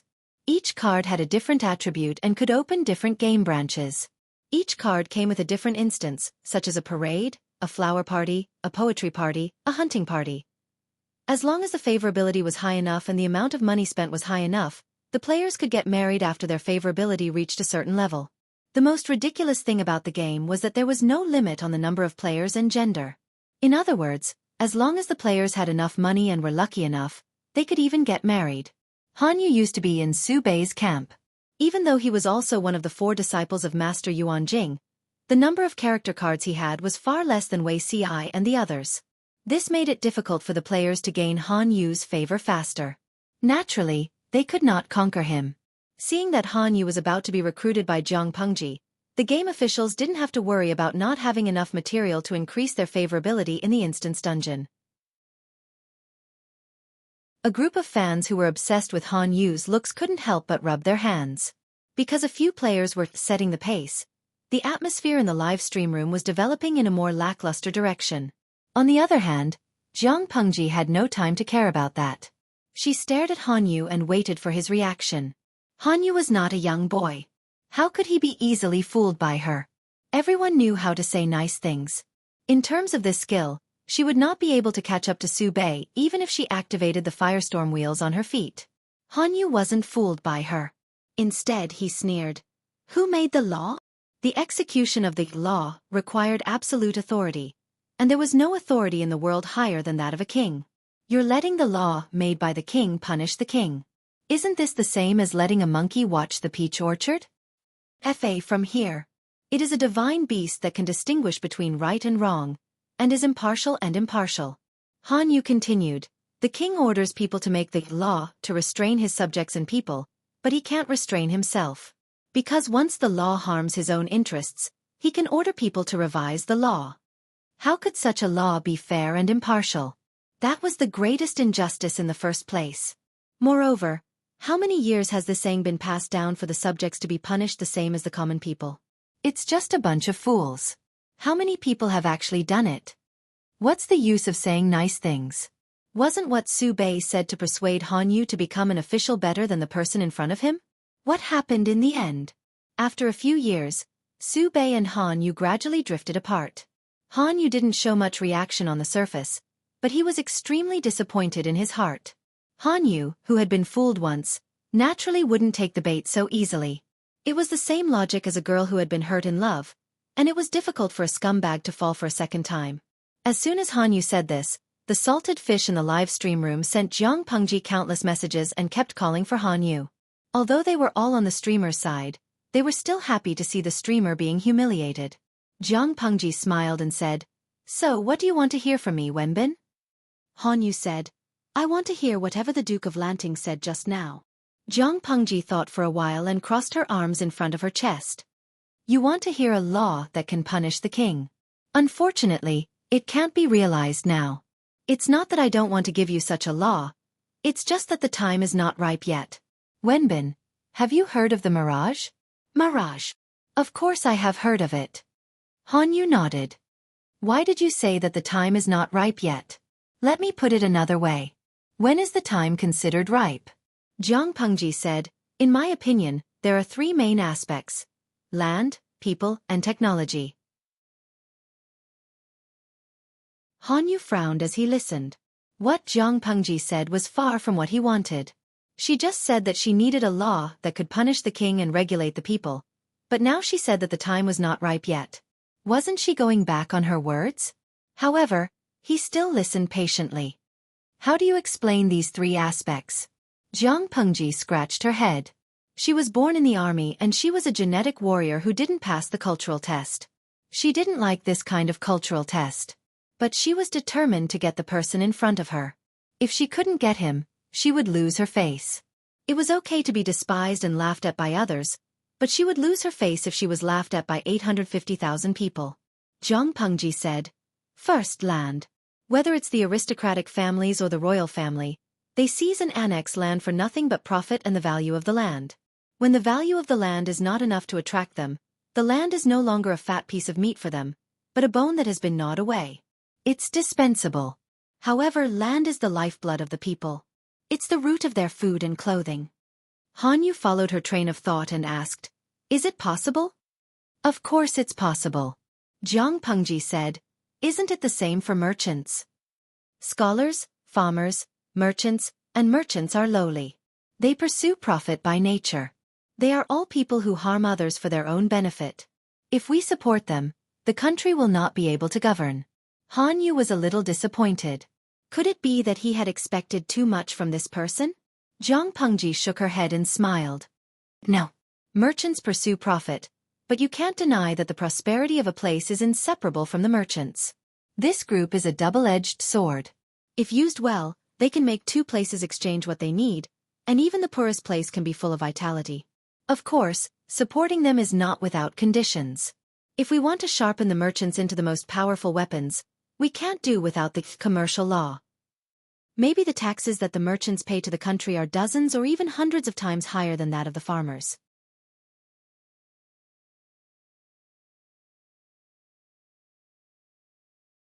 Chapter 1204. Why did all the kings throughout the ages want to tie their people to the fields? Not only was it convenient for the ignorant people to rule, but the most important reason was the lack of farming labor. If there was not enough food, people would starve to death. During the period of the 16 kingdoms, commerce had also prospered for a time. But why did the rulers of the various countries tacitly suppress the merchant community? Wasn't it to let the merchants who had entered the trade return to their fields, and let those who hadn't entered the trade continue to be obedient farmers? Encouraging business development would cause big trouble sooner or later. Jiang Pengji smiled and asked, why does Wenbin think that the fields will be abandoned? What if one person could grow enough food to feed thousands of people? What if one person could easily cultivate hundreds of thousands of acres of land? When the time comes, there won't be a lack of people to farm, and the surplus young adults will naturally have to find another way out.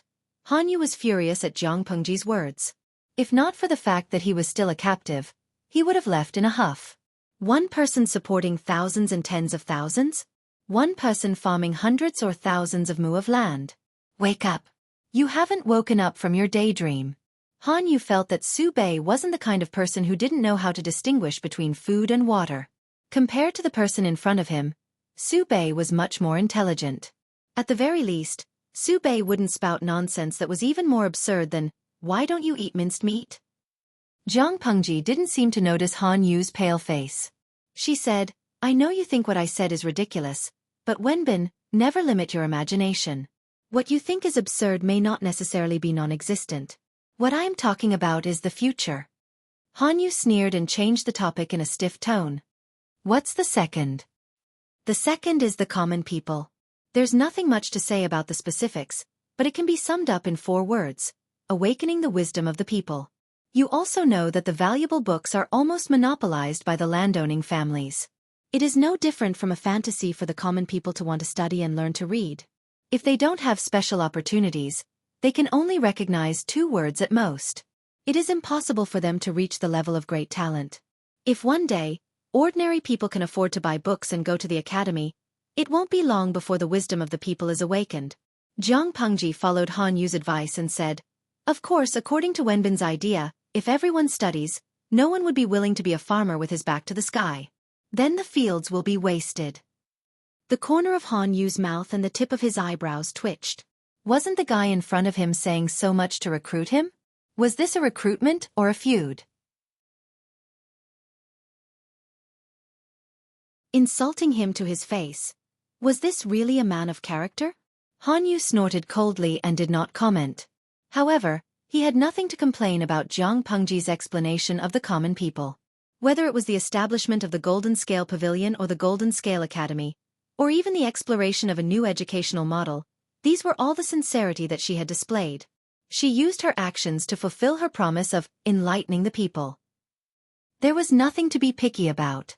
Jiang Pengji continued, but to put it bluntly, once the people are enlightened, the country will welcome a revolution. Since ancient times, the emperors had always said that they wanted to enlighten the people, but in reality, none of them really wanted the people to be enlightened. Not only was he worried that everyone would study instead of plowing the fields, he was even more afraid that after the common people gained wisdom, their hearts would be unbalanced. Nobles, generals, and ministers, do they all have guts? Why were the people on the dragon throne born to be emperors, but he was born to be farmers? Once they have this idea, the toppling of the country is only a matter of time. Han Yu's body trembled after hearing that. His eyes were wide open, and his face was full of disbelief. Jiang Pengji smiled. "But I'm not afraid." Han Yu withdrew his previous comment. How could a person with such insight be a little naive person who did not know how to do physical work and could not distinguish between the 5 grains? Everyone loves power, but is it really that tempting? Jiang Pengji sneered with disdain. Unifying the world and ascending the throne are my tasks to achieve my goals, but it is not my ultimate goal. Enlightening the people is just a part of the plan. I'm not afraid that the people will overthrow the dynasty. Because the outdated products that are not suitable for the times should be eliminated. Jiang Pengji's words were a little hard for Han Yu to understand. He was a little confused. But if he understood it literally, he could barely understand 30% of it. Jiang Pengji said, "The above 2 points can't be separated from the 3rd point, technology." Technology? What is it? Han Yu was confused. There was no such word in this era. He had never heard of it. Jiang Pengji simply used a word that Han Yu could understand to describe it. It is similar to the study of things to gain knowledge, but they are different. Han Yu frowned and listened carefully. At that moment, he forgot to find fault with her. The method of technology is the star-encompassing nature. Irrigation and water conservancy can be called technology, and so can natural craftsmanship. It is the combination of skills and theories. Jiang Pengji continued, "I just said that one person can support thousands of people and cultivate hundreds of thousands of acres of land. I didn't make it up. If technology is sufficient, it will be realized. When the land, the people, and technology reach the level I mentioned, the revolution will come. That is the time when the law will come. The power of the king is lower than the law, and the king is more afraid of the law. The gentry and nobles are no longer unreachable, and the people can punish their mistakes with the law. That is in the future, not now." Han Yu's face turned pale as he listened to Jiang Pengji's last words. Jiang Pengji said, "I know what Wenbin is pursuing. I can understand it.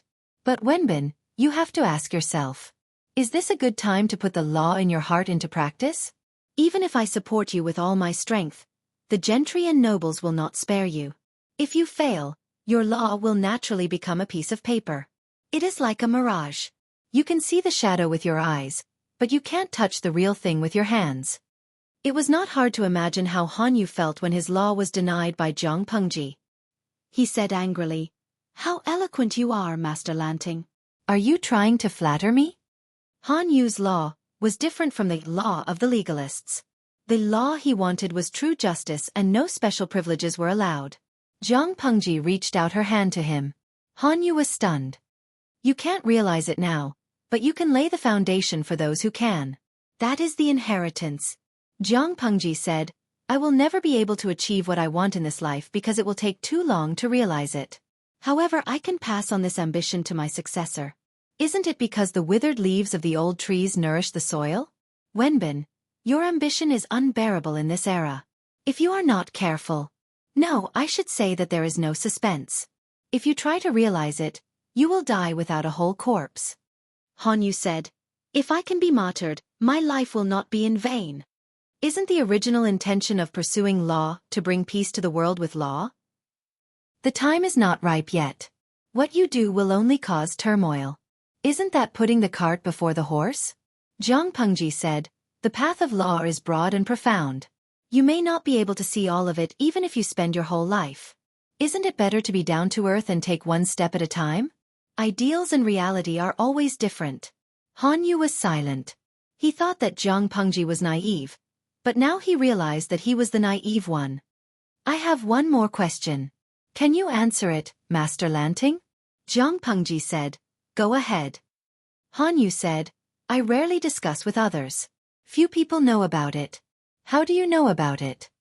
Zhang Pengji was speechless. I can't hide it anymore.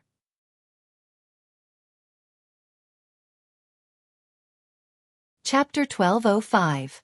Before Zhang Pengji betrayed Wei Ci, Hanyu smiled knowingly.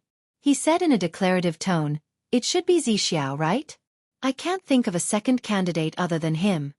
Zhang Pengji said embarrassedly, Zixiao did remind me that if I want to recruit you, it's better to deal with the problem. Hanyu was speechless. The scene was very awkward, as if 2 or 3 fallen leaves were blown by the autumn wind. Zhengqi Bai, streamer, destined to be alone. Shenyuan Mingjing, streamer, single dog. The idol audience's daily routine was to criticize Zhang Pengji. If they did not criticize her for a day, they would feel uncomfortable. If criticizing others was also a kind of love, their love for Zhang Pengji was absolutely true.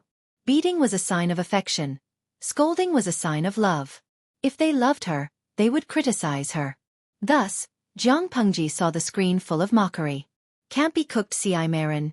You betrayed me and still want to cook me.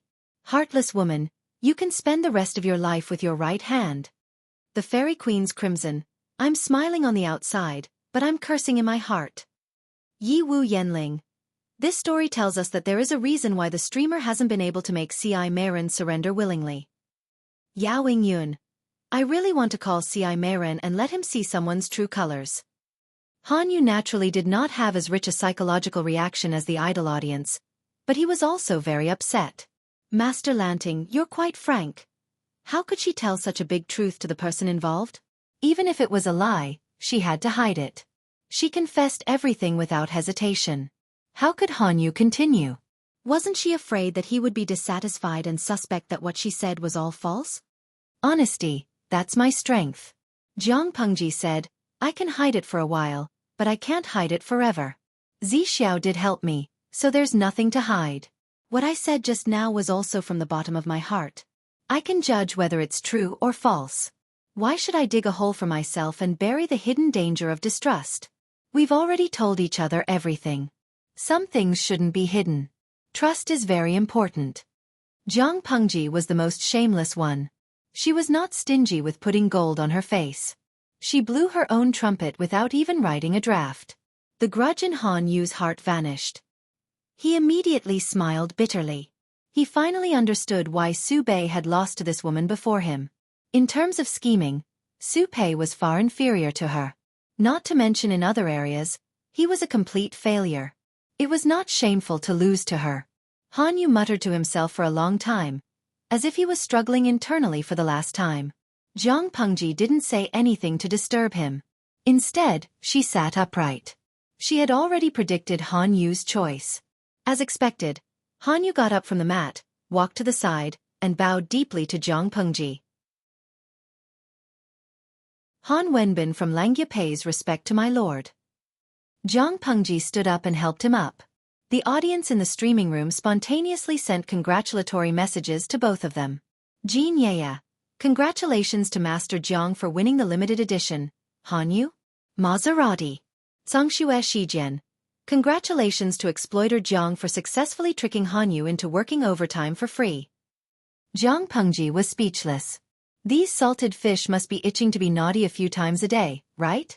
Fortunately, Jiang Pengji was a well-trained, genetic warrior. If it was someone else, they would have long been annoyed by the salted fish audience. Losing self-control was a small matter. What she was afraid of was being suspected of being possessed by a ghost or being followed by something evil. After surrendering, Han Yu finally regained his freedom.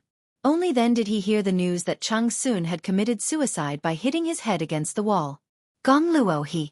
Sigh, what a pity. According to Han Yu's understanding of Chang Sun, it was expected that he would make such a drastic decision. Apart from those extreme and old-fashioned ideas, Han Yu still admired Chang Sun.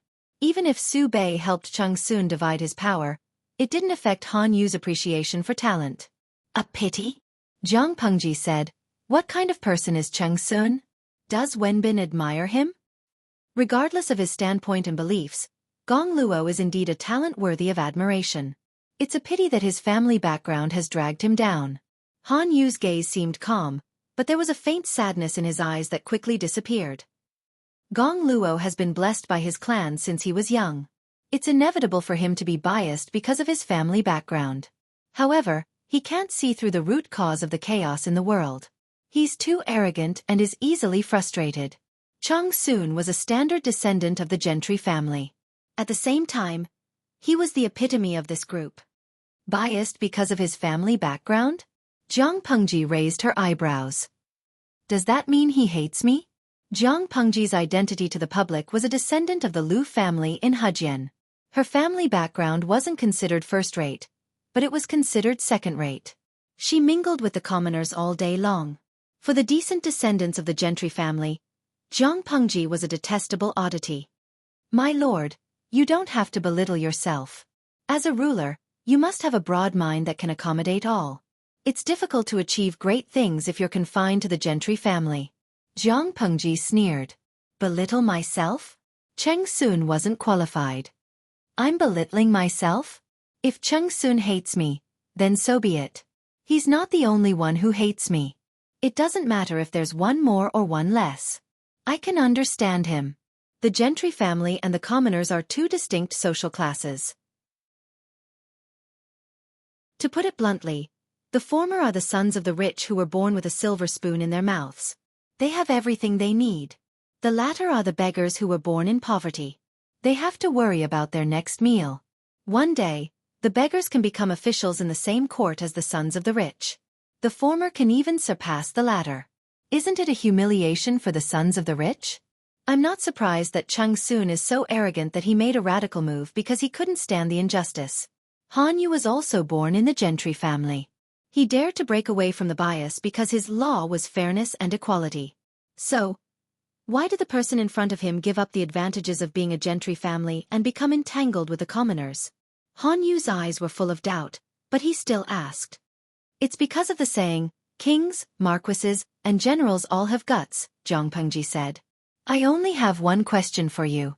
Are there more gentry families or commoners? Han Yu was puzzled.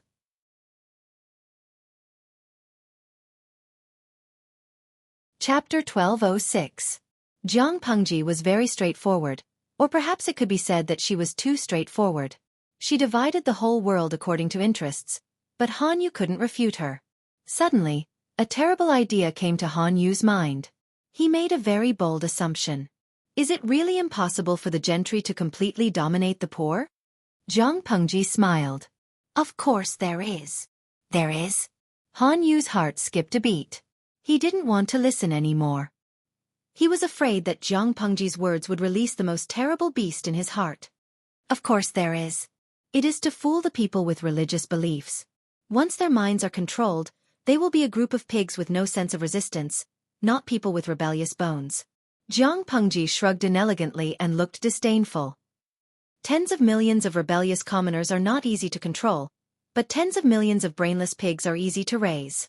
However, if you really do that, you will be a sinner for all eternity. Han Yu shuddered and looked at Jiang Pengji in horror. He secretly wiped the cold sweat off his forehead. Fortunately, the person in front of him had a clear mind, or it would be too scary. The gentry want to monopolize the benefits, but they don't know how risky it is. I will not be as stupid as them. Zhang Pengji snorted coldly. It is true that there are many benefits if the nobles can get the support of the gentry, but there is no such thing as a free lunch. If you take benefits from them, you should spit out more benefits to satisfy them. I don't want to be told what to do and be controlled by others. Han Yu said, I thought that my lord was rebelling by starting your own family, but now I know that there is great wisdom behind it. Zhang Pengji said shamelessly, it is just a little trick. It is not worth mentioning. Han Yu was speechless. You are so arrogant after a few words of praise. They talked for a while and the topic returned to Chang Sun. On the other hand, I feel sorry for Gong Liao and Mr. Wen Fu. Chang Sun left with his old master, and although he managed to preserve his good name, I don't know how long it will take for his family members to recover from the grief of his passing. Zhang Pengji didn't have a bad impression of him. After all, she had never met him. She didn't like him or hate him. It is said that Chang Sun has a wife and children. What a sin. Han Yu looked at Zhang Pengji strangely, as if Zhang Pengji was the strange one. Why are you looking at me? Han Yu said, my lord is kind. Zhang Pengji said, I don't believe you. I feel like there's more to it than meets the eye. Han Yu said helplessly, my lord, you have read a lot of books. Do you know that there is a saying that goes, brothers are like hands and feet, and wives are like clothes? If the clothes are torn, they can still be sewn. If the hands and feet are broken, they can still be continued? Gong Luo trusted you and was willing to sacrifice himself to fulfill his loyalty. How could he live for his wife and daughter? Zhang Pengji was upset. I didn't expect you, Han Wenbin, to be such a scum. You think I'm right? I beg to differ, Han Yu said. His wife and daughter are also his blood relatives, not to mention that Gong Luo's parents are still alive. Zhang Pengji said, Wenbin has a strong desire to live. Han Yu didn't understand. He was right to be confused. Zhang Pengji had a way with words. How could he, who was in ancient times, keep up with her? This pair of newly minted ministers had a pleasant conversation, and in the eyes of outsiders, they seemed to be on good terms. Only the two of them knew how it felt. Wei Ci was relieved when he saw Han Yu appear behind Zhang Pengji. At the same time, he felt that he had expected it. No matter in the previous life or this life, Han Yu was destined to be under the Lord's command. He sincerely hoped that the two of them could have a good ending in this life. Han Yu didn't have to end his life by swallowing gold and write a 10,000-word letter of apology before he died. Wei Ci didn't see the contents of the letter, but Han Yu also wrote a letter to his old friend before he committed suicide. Wei Ci understood most of the twists and turns in the letter. At that time, the emperor was seriously ill. However, the political situation was not stable. She had to deal with the government affairs even though she was ill. She didn't dare to relax for even a moment. Although Han Yu's suicide was for the emperor's good, it was also a huge blow to the emperor. Han Yu's wife was born in a noble family. She was intimate with her mother's family behind Han Yu's back and conspired against the emperor. Han Yu stayed in the government office all year round to revise and compile laws. Sometimes, he would go on business trips to collect case files from various places. As a middle-aged man who didn't stay at home all year round, Han Yu didn't pay attention to what was going on in the backyard. After the rebellion failed, Fu Wang led the troops to raid the residences of the offending officials. Han Yu was also involved because of his wife. Han Yu didn't participate in it, but his wife used his name and some of her connections. She couldn't wash herself clean even if she jumped into the river of motherhood. The emperor wanted to protect Han Yu, but Han Yu wrote a letter of apology at home. He admitted his crime and committed suicide by swallowing gold. Why did he do that? Because the emperor protected Han Yu. She couldn't deal with the other offending officials with confidence. She was really afraid of hurting the innocent. Han Yu admitted his crime and swallowed gold in order to let the emperor do whatever he wanted. If he was going to die, he would drag a lot of people with him. Alas, Wei Ci sighed. Han Yu's voice drifted into his ears. Zixiao, I haven't seen you for years. You've grown up. Wei Ci said readily, not as good as Wenbin. Han Yu snorted. His sarcasm was regarded as a compliment by Wei Ci. Aren't you afraid that I will really get angry? Han Yu said, I rarely discuss with others. You are one of them. It wasn't the first time that Wei Ci betrayed his good friend. But it was the first time that someone came to his door. He was a little embarrassed. My lord is very good. Wenbin will approve of her no matter what I say. Wei Ci was gentle and he quickly smoothed things over. In his previous life, the emperor took down Han Yu without Wei Ci's help. He even made Han Yu loyal to the emperor. Otherwise, why would Han Yu commit suicide by swallowing gold? Because a gentleman would die for his bosom friend. Han Yu was speechless.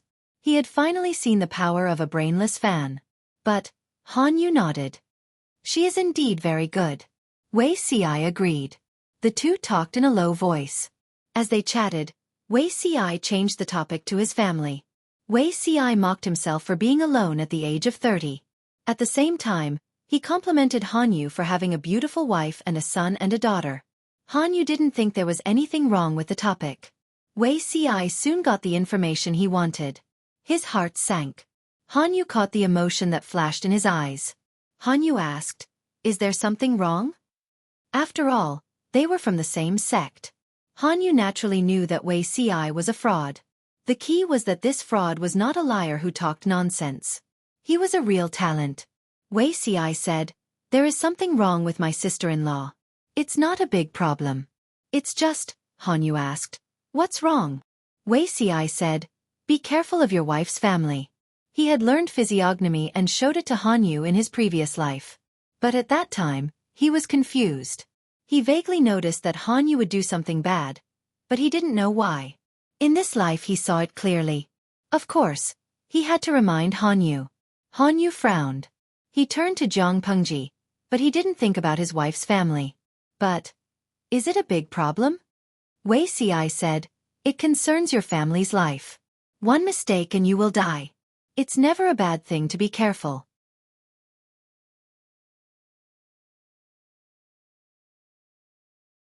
Chapter 1207. Han Yu knew Wei Ci's capability. Not only were they brothers of the same master, but they were also working under the same master. It was impossible for Wei Ci to lie to Han Yu about this. If he dared to say it so straightforwardly, then the seriousness of the matter would only be more serious than what Wei Ci had said. Han Yu's mood was a little complicated when he suddenly learned about this. "Zixiao, are you able to see more details?"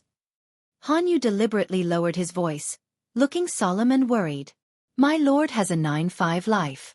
Within 10 years, she will definitely." Wei Ci pointed to the sky.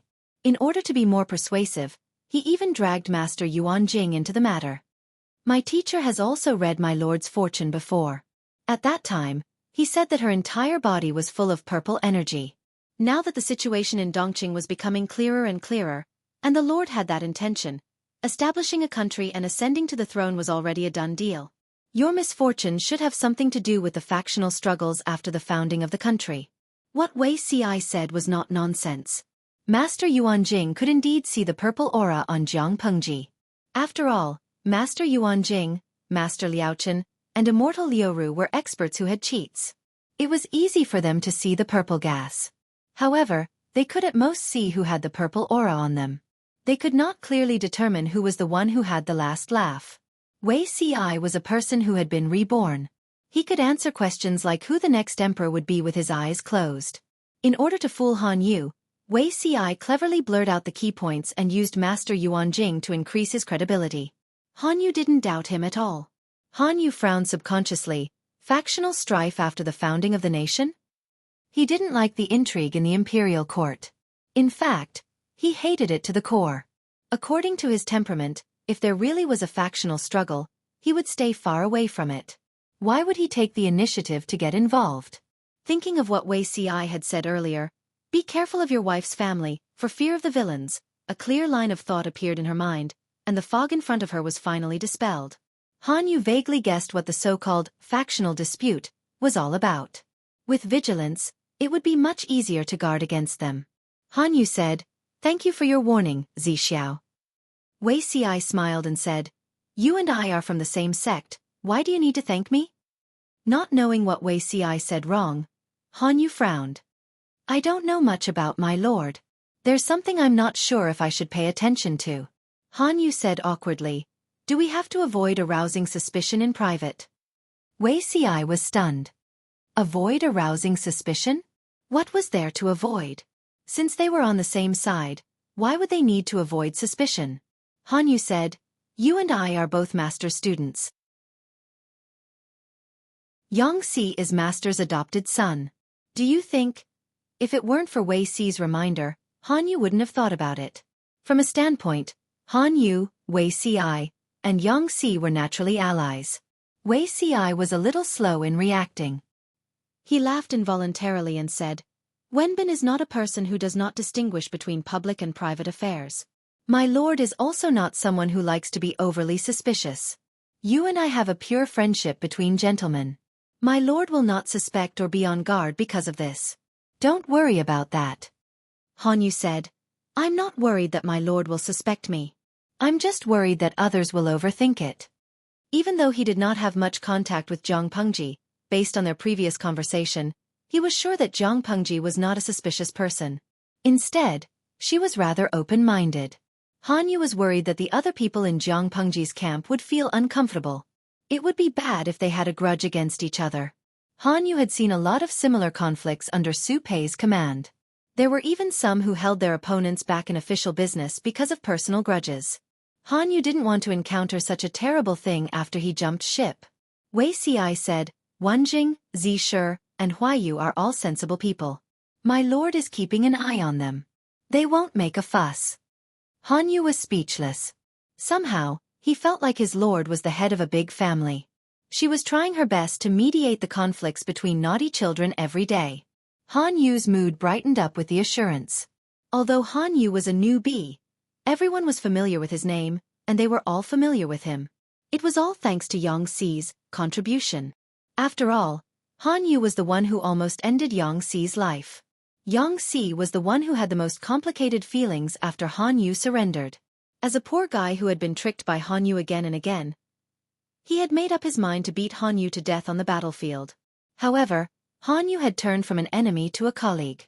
Yang Si would never have the chance to get back at Han Yu.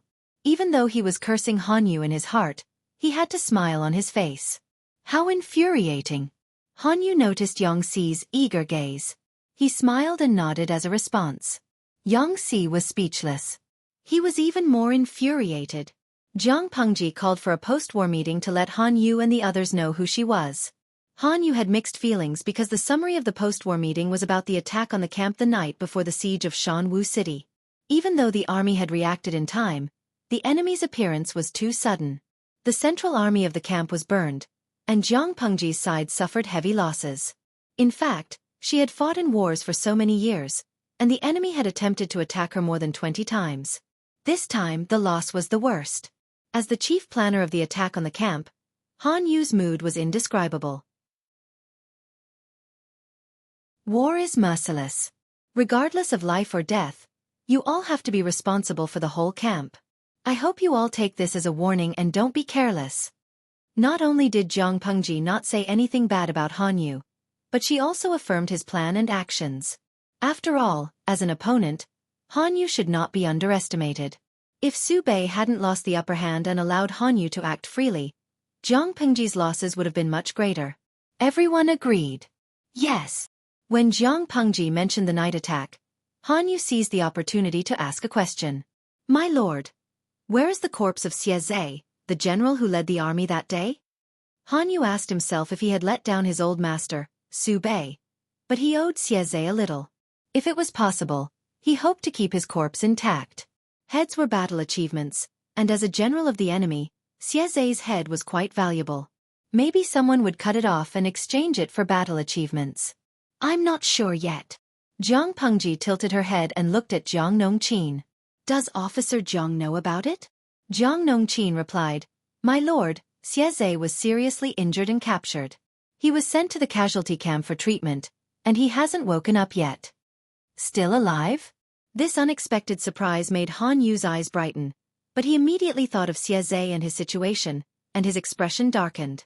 Zhang Pengji said, "Is Wenbin confident that he can convince Xueqi? He has some connections with Han Mei, and it would be great if he could be recruited." "Connections?" Han Yu looked confused. "I'm confident that I can convince him, but I've never heard that he has any connections with Officer Li Yun. From Xueqi's reaction, he didn't know Li Yun at all. Zhang Pengji looked bored and pouted. Han Mei's father is a direct descendant of the previous generation of the Xie family. They can be considered cousins. It was Han Yu's turn to be confused. Because of good luck, when Han Yu went to visit the wounded soldier, Xueqi, in private, he had just opened his eyes.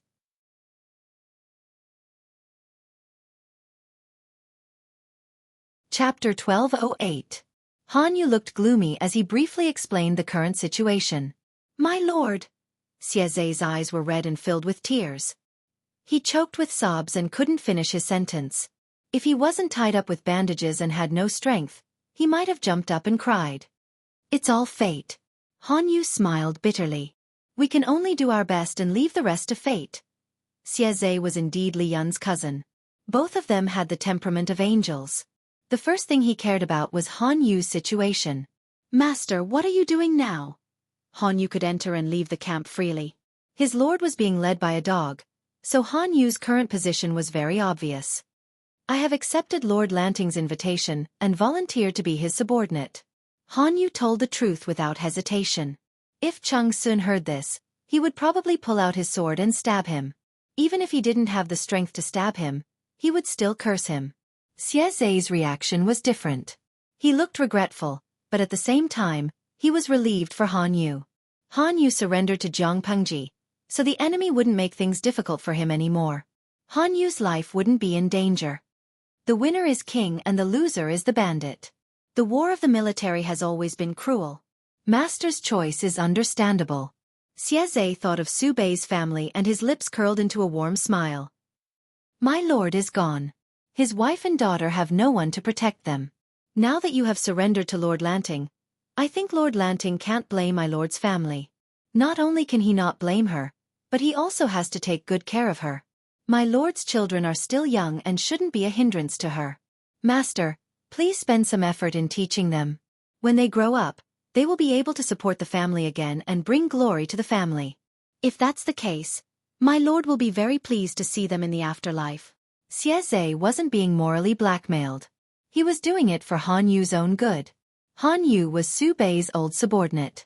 This label would follow him for the rest of his life. Whether he was willing to surrender to Zhang Pengji or not, he had to take care of Su Bei's family to prevent others from criticizing him for being heartless. Of course, Xueqi's worry was unnecessary. After all, Han Yu had already promised Su Bei. Even so, Xueqi's kindness warmed Han Yu's heart. I know. Han Yu changed the topic and asked Xueqi directly, Captain Xie is so considerate of me. Have you thought about yourself? Xueqi was seriously injured and captured. At this moment, he was still wrapped up like a mummy and unable to move. He had just returned from the gates of hell. He couldn't possibly be thinking of crawling back, right? Xueqi should also think for himself. Han Yu's question stunned Xueqi. He stared blankly at the top of the tent and didn't speak for a long time. Mister, are you here to persuade me to submit? Han Yu nodded. Xie was a straightforward person. If Han Yu had schemed against him, Xie would have felt guilty about it. The Duke of Lanting is a broad-minded woman with a generous heart. Xueqi didn't get too worked up. Instead, he smiled bitterly. That night, during the attack, Xueqi had the intention of taking Zhang Pengji's life. Li Yun had accidentally exposed her identity, and Xueqi had risked everything to kill him. In such a situation, not only did this person not kill him or vent his anger by humiliating him, but he also hinted Han Yu to recruit him. Xueqi said, Mister, do you also think that I should submit? I can't make the decision for you. Whether to submit or not depends on Captain Xie's decision. Han Yu added, It is said that Captain Xie is the cousin of Li Yun, a general under the command of the Duke of Lanting. You are also from the Xie family. Even if you don't want to submit, she won't make things difficult for you. Little did he know that Han Yu's words were like a landmine that blew up Xueqi. His round eyes were wide open, and his eyes were filled with fear. What cousin? Xueqi was so scared that he almost tore his wound. Don't scare me. Seeing Xueqi's reaction, Han Yu was sure that he really didn't know, but Zhang Pengji couldn't lie. So Han Yu said calmly, Just now, The Duke of Lanting said that Li Yun's father was a direct descendant of the Xie family. You are cousins. Xueqi was so scared that his eyes were wide open. He was already like a mummy, but now he was even more stiff. How could it be? Xueqi mumbled, a frightened expression on his face. Han Yu asked, What's impossible? Xueqi recovered after a while and said with a bitter smile, You must have heard about it, right? Because of something that happened more than 20 years ago, the entire Xie family has been keeping a low profile. They rarely participate in the court affairs. Most of the children who are officials in the court are also doing nothing. Han Yu nodded. I've heard about it. Although he wasn't born in a big family, he had connections in the family. Before the fall of Dongqing, the House of Han and the Count of Zhenbei were related by marriage. Of course, he had heard the gossip about the Xie family, but he didn't know the reason why the Xie family suddenly retired. Could it be that it had something to do with Li Yun's father? Xueqi said, I can't tell you the details, but it has something to do with Xie Qian, the eldest son of the direct descendant of the previous generation. Xie Qian? Although he was an influential figure of the previous generation, Xie Qian had countless fans when he was young. Han Yu's mother was one of them. Of course, Han Yu had heard of Xie Qian and had investigated his life. It is said that Xie Qian died in the prime of his life and was expelled by the Xie family for unknown reasons.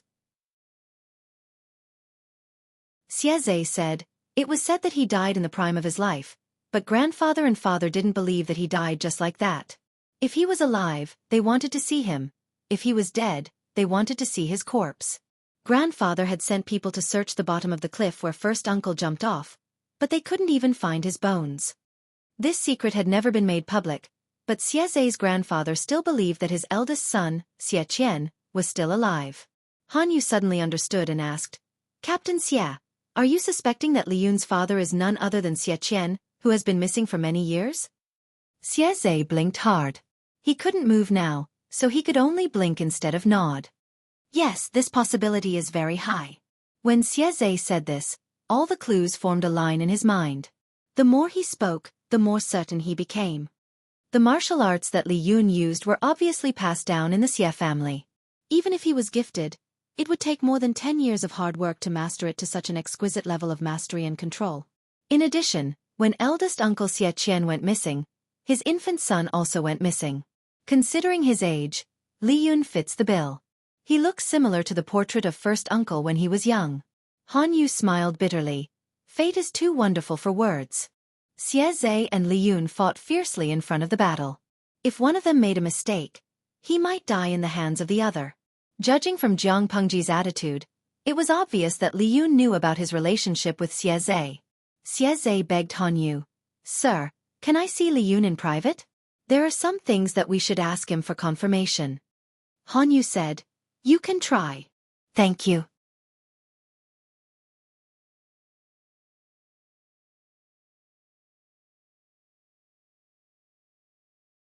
Chapter 1209. Xueqi didn't have to wait long before Li Yun appeared in front of him. I heard from Mr. Han that you wanted to see me? Li Yun was dressed in a tight outfit. His broad shoulders and narrow waist could be seen clearly. If the salted fish in the live streaming room saw him, he would surely start a frenzy of praising the screen. But he didn't seem to notice, sitting casually beside Xueqi's bed. Xueqi was a seriously injured patient.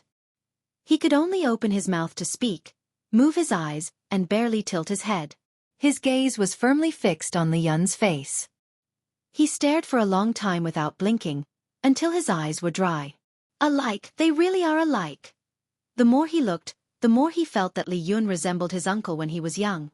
But the youth in front of him was more unruly and less scholarly than Xie Qian. If Li Yun's brows were gentler and his figure thinner, he would probably look even more alike. Li Yun didn't look surprised. He saw that Xueqi was struggling to turn his head, so he helped him adjust his posture. Can you tell me your father's name? Xueqi looked earnestly at Li Yun.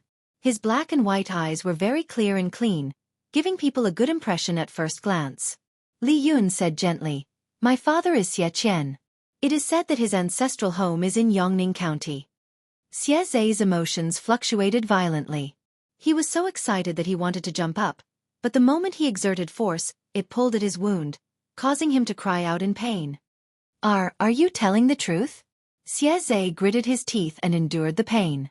His watery eyes stared straight at Li Yun. Li Yun laughed and said, "As a child, how can I forget my father's name?" Xueqi was stunned. His hot and swollen brain finally started to cool down, allowing him to sort out his thoughts.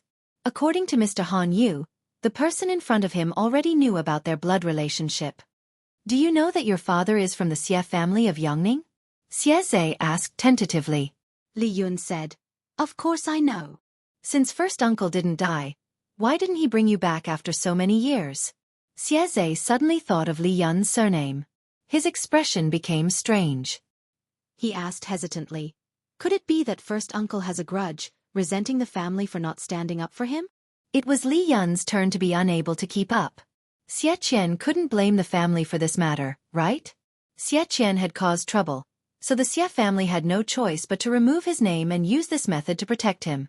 Although the Xie family was one of the 4 noble families in Dongqing, they were not arrogant enough to overthrow the royal family. The aristocratic families were indeed very powerful.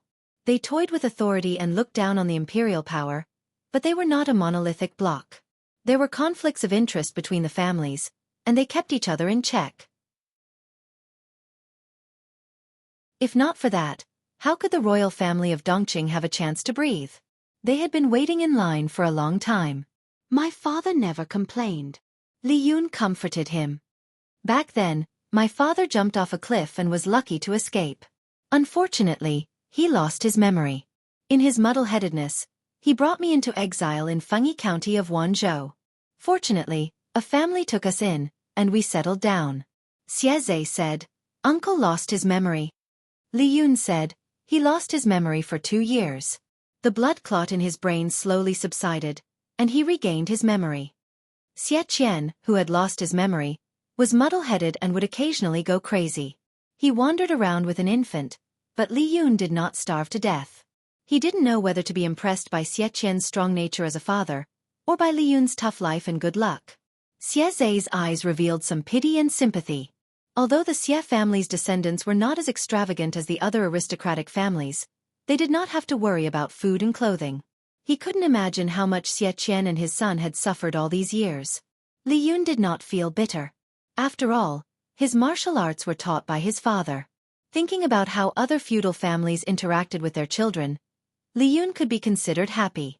Of course, what was even more fortunate was that his father regained his memory at a good time.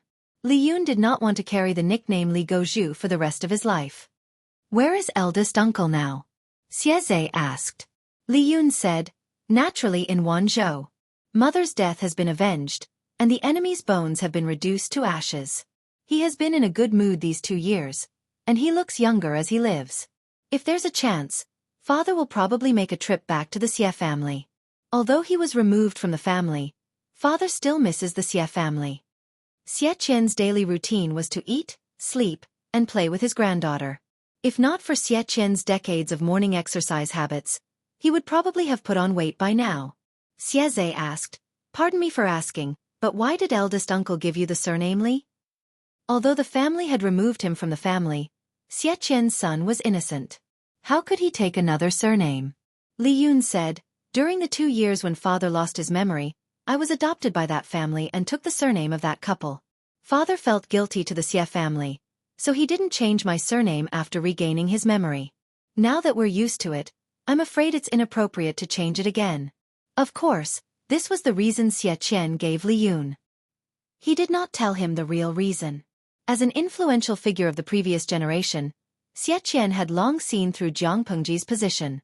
If Li Yun returned to the family and became involved with the powerful Xie family, it was hard to guarantee that the Xie family would not use Li Yun's connections to interfere with Jiang Pengji's power.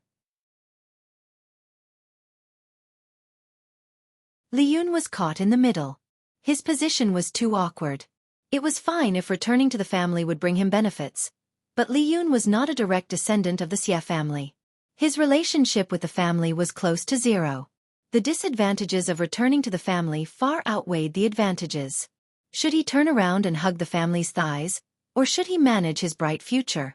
Xueqi made the choice for Li Yun. He had not enjoyed the benefits of the family for more than 20 years. He could not bear the family's burden. Therefore, Xueqi did not let him change back to the surname Xie. Even Li Yun's eldest daughter was named Lin Wan instead of Xian Wan. Xie believed Li Yun's words. He said, "Eldest uncle has been through a lot and has become cautious. It's just that you've been wronged. Not being able to return to the family, wasn't that a huge grievance?" Li Yun smiled and shook his head. "There's another matter. I wonder if younger cousin can help me find out?" Xie asked. Li Yun was about to agree when he reacted and corrected him. Yun is the elder brother. Xie was the younger cousin. Xie smiled. "How is that possible? If we count the years of birth, you're younger than me by more than 2 months. Li Yun was confused. Only then did he remember that in order to protect him, his father had purposely lied about 2 years. He could not remember clearly. But, no matter, he was the elder brother. It's obvious that Yun is older. Father would not report the wrong time of birth. Xie was injured. He had spoken for so long and his energy was almost depleted. He did not have the energy to argue with Li Yun. He vaguely skipped the question and said, "My family is still in Xueqi, but a while ago, Xueqi fell into the hands of the Duke of Lanting." Li Yun said, "My lord is benevolent. Why would he bully women and children? Sister-in-law and the rest are naturally safe." Xie received a positive reply. His heart that had been beating rapidly settled down.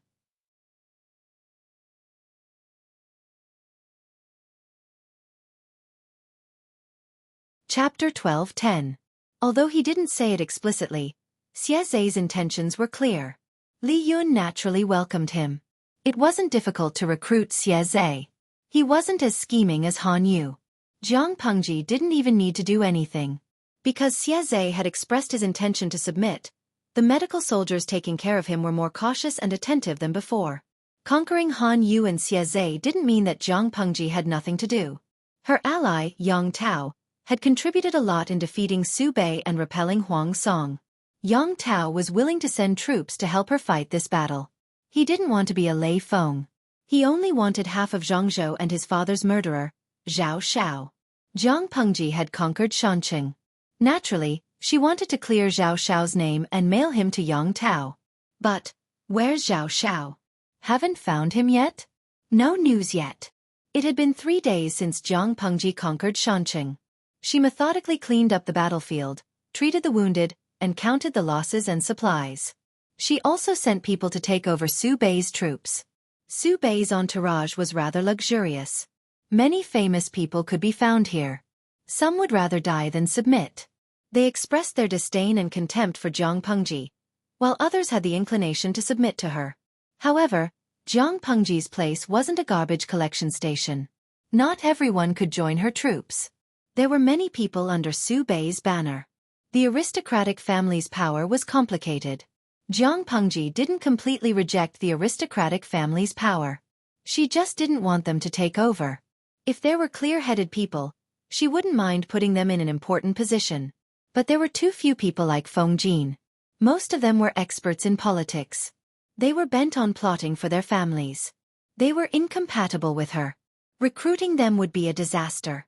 However, there were a few people who often sat on the bench who could still be useful. Han Yu knew these people the best. Jiang Pengji specifically consulted his opinion. Apart from these people, there was a small group of people under Su Bei's banner who were idlers. Xian Zhao is so rich. He doesn't even feel bad for raising these useless people. Jiang Pengji ridiculed them openly. Han Yu was speechless. These few people have a good reputation.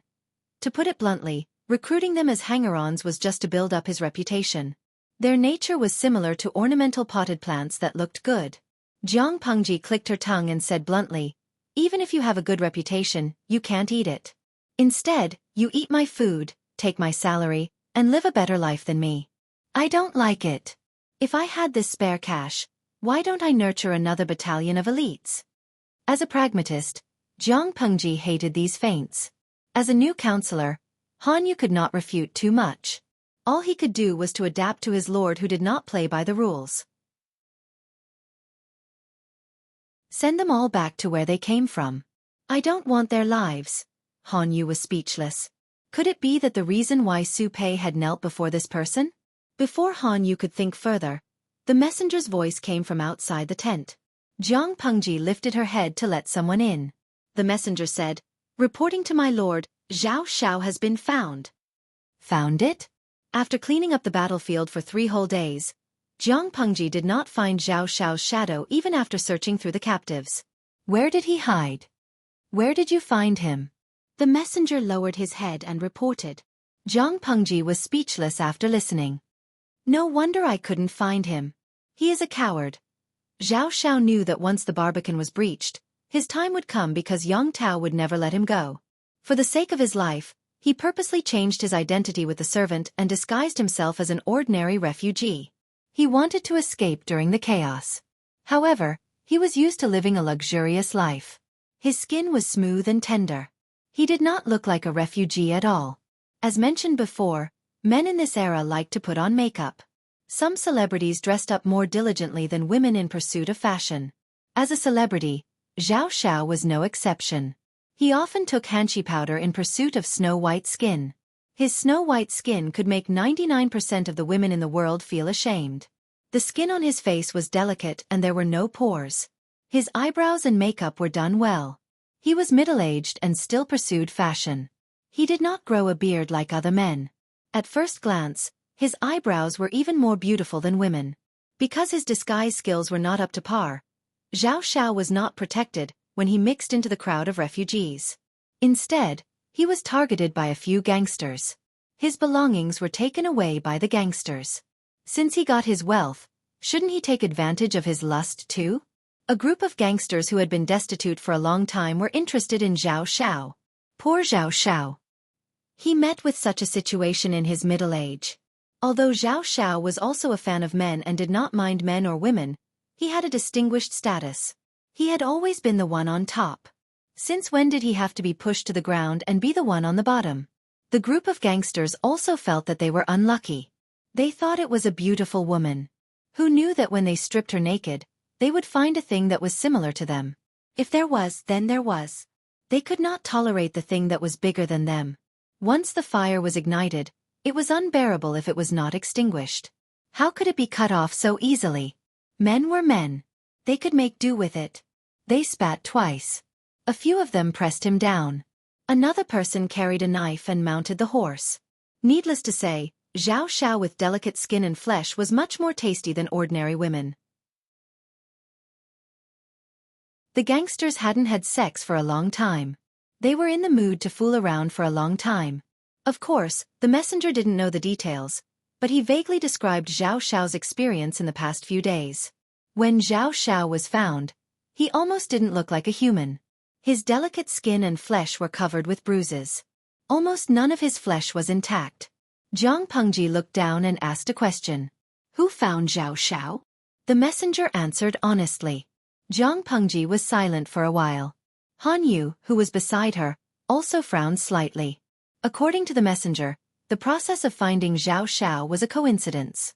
When the scout was patrolling, he saw a few gangsters with messy clothes and strange movements. They looked terrified. Jiang Pengji repeatedly ordered the soldiers not to disturb the people. They were not allowed to bully innocent people. Those who disobeyed the order would be executed. If the people were in trouble, they could even ask them for help. The scout became suspicious. He immediately caught the sneaky gangsters and followed them to find Zhao Shao. That was not a big deal. The key was that Jiang Pengji found something wrong with the place where Zhao Shao was found. Zhao Shao didn't leave the Barbican at all, but no one could find him. If it was really the gangsters who hid him and humiliated him, how could they not panic when faced with such a big search? Jiang Pengji frowned and thought for a while. She found an excuse and asked Han Yu to leave. Someone you go and... Forget it. I'll go by myself. Jiang Pengji went to find Yang Si under the cover of the night. Zhao Shao could hide for 3 days. She didn't believe that there was nothing fishy.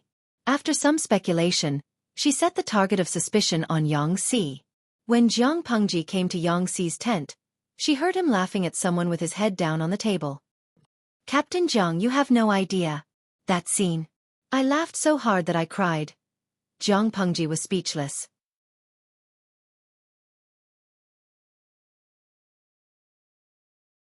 Chapter 12:11. The 14th of February? Jiang Pengji looked at the bullet screen that kept popping up in the streaming room and frowned. Lao Ciji Lianming, forgive me for being blunt, but everyone here is single. Gue Kai Guo Fengxiu, forgive me for being blunt, but what the person above said is F*King correct. Tudu Feiqiu, I don't agree with this. I'm only here to watch the single streamer. The audience looked at her, and she looked at the bullet screen. Jiang Pengji snorted coldly and sent a bullet screen with a sneer. Host V. The so-called Valentine's Day is just a promotional method used by businesses to fool their customers. Jiang Pengji's bullet screen was quickly seen by hundreds of thousands of salted fish, and they all exploded. Shisandra Baojiu. The streamer is really a textbook straight man. Bah, straight woman. Xuanxiang Taisho. God is really blind. How can a straight woman like the streamer have beauty CI? Bai Qingxiang. That's unscientific. Jiang Tuan is not a fish. Unscientific +1. Wei Si's looks were at the top of the streaming room, and no one could challenge his authority. Such an IKEA, gentle, elegant, and restrained perfect boyfriend was picked up by the blind Jiang Pengji. Where was the justice? The salted fish studied hard to pick up girls, and they were still single. How could Jiang Pengji be single? They wanted to celebrate Valentine's Day too. That was probably the real reason why the salted fish kept dissing Jiang Pengji. Even Jiang Pengji could be single. Why were they still single? Fairy Queen's Crimson. Streamer, don't you plan to celebrate Valentine's Day with Beauty CI? Jiang Pengji rolled her eyes. Silence was better than words, and she perfectly expressed her thoughts. The group of salted fish became even angrier. Every time they saw the streamer not knowing how lucky she was, they wanted to replace her and celebrate every day as Valentine's Day. Host V. A group of immature brats. If you have the time to talk about love and give money to businessmen, why don't you just get straight to the point? The salted fish all despised Jiang Pengji and sent her a sticker with its tongue sticking out. Luoyu Tahua Xing. Humph. You make it sound like the streamer is very decisive. Did someone forget how many years a certain frog has been cooked? Jiang Pengji streamed every day, so the audience knew her dark history best. A certain frog with copper skin and iron bones had been cooked for many years without eating it. What right did Jiang Pengji have to mock them, a group of single dogs? They were only of the same weight, so no one should laugh at the other. No matter how strong Jiang Pengji's combat power was, she alone could not withstand the barrage of hundreds of thousands of salted fish. She could only selectively ignore them. After a while, a bullet screen entered her line of sight. Bewitching rain. Host, you should be more careful. There's still a 7-year itch between husband and wife. Speaking of which, C.I. Marin hasn't appeared for a long time. What kind of insane task did you give him?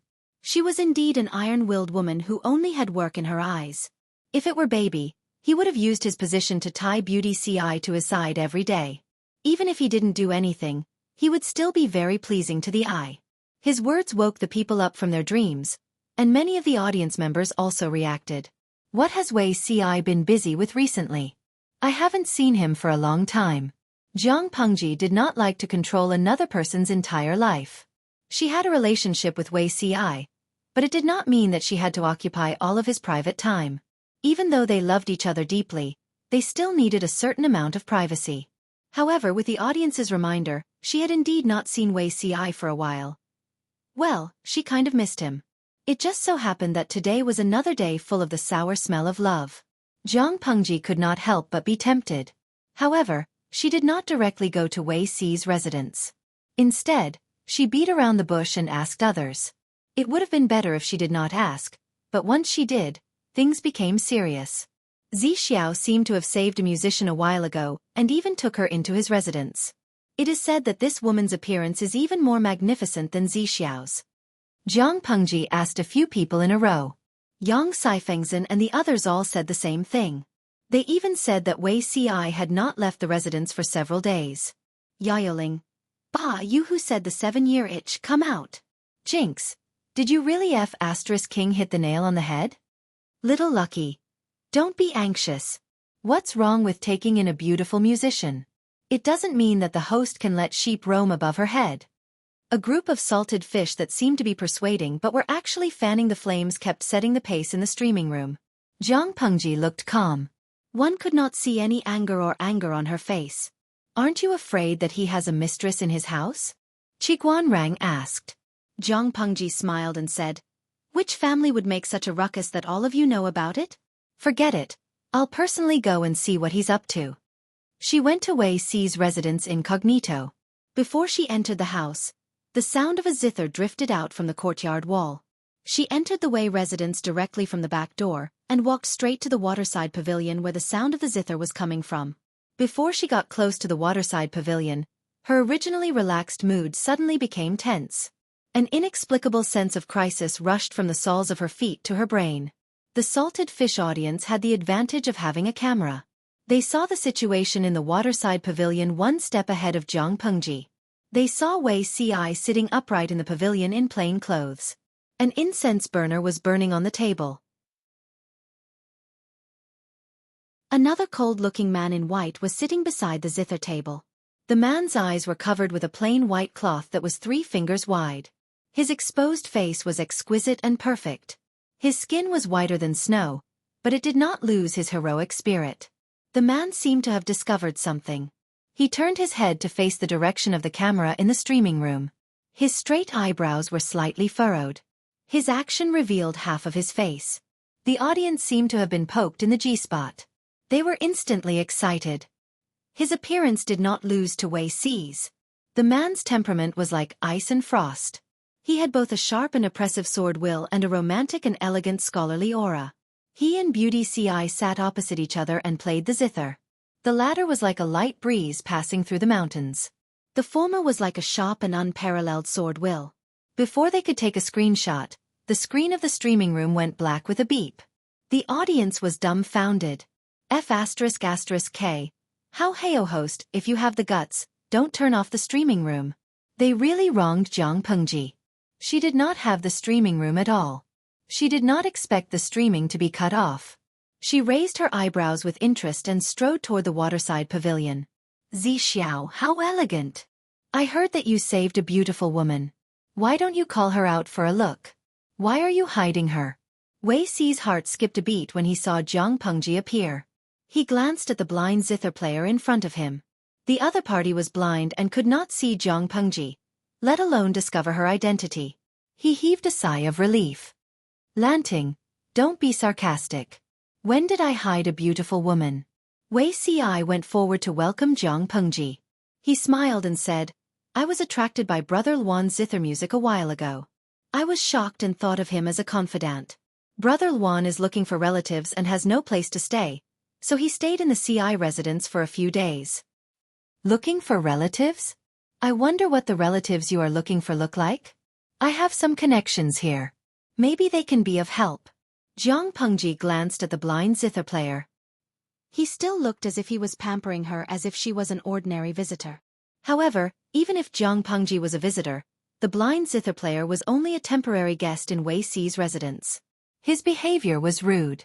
Wei Si frowned and said, Brother Luan has been blind for a long time. He doesn't know what his relatives look like. That's why it's difficult to find them.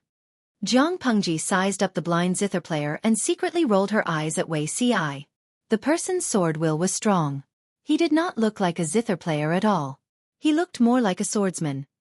You're tuning in to the Xueqi's Martial Arts Saga YouTube channel. Don't forget to subscribe and join us on this journey to catch the most captivating stories.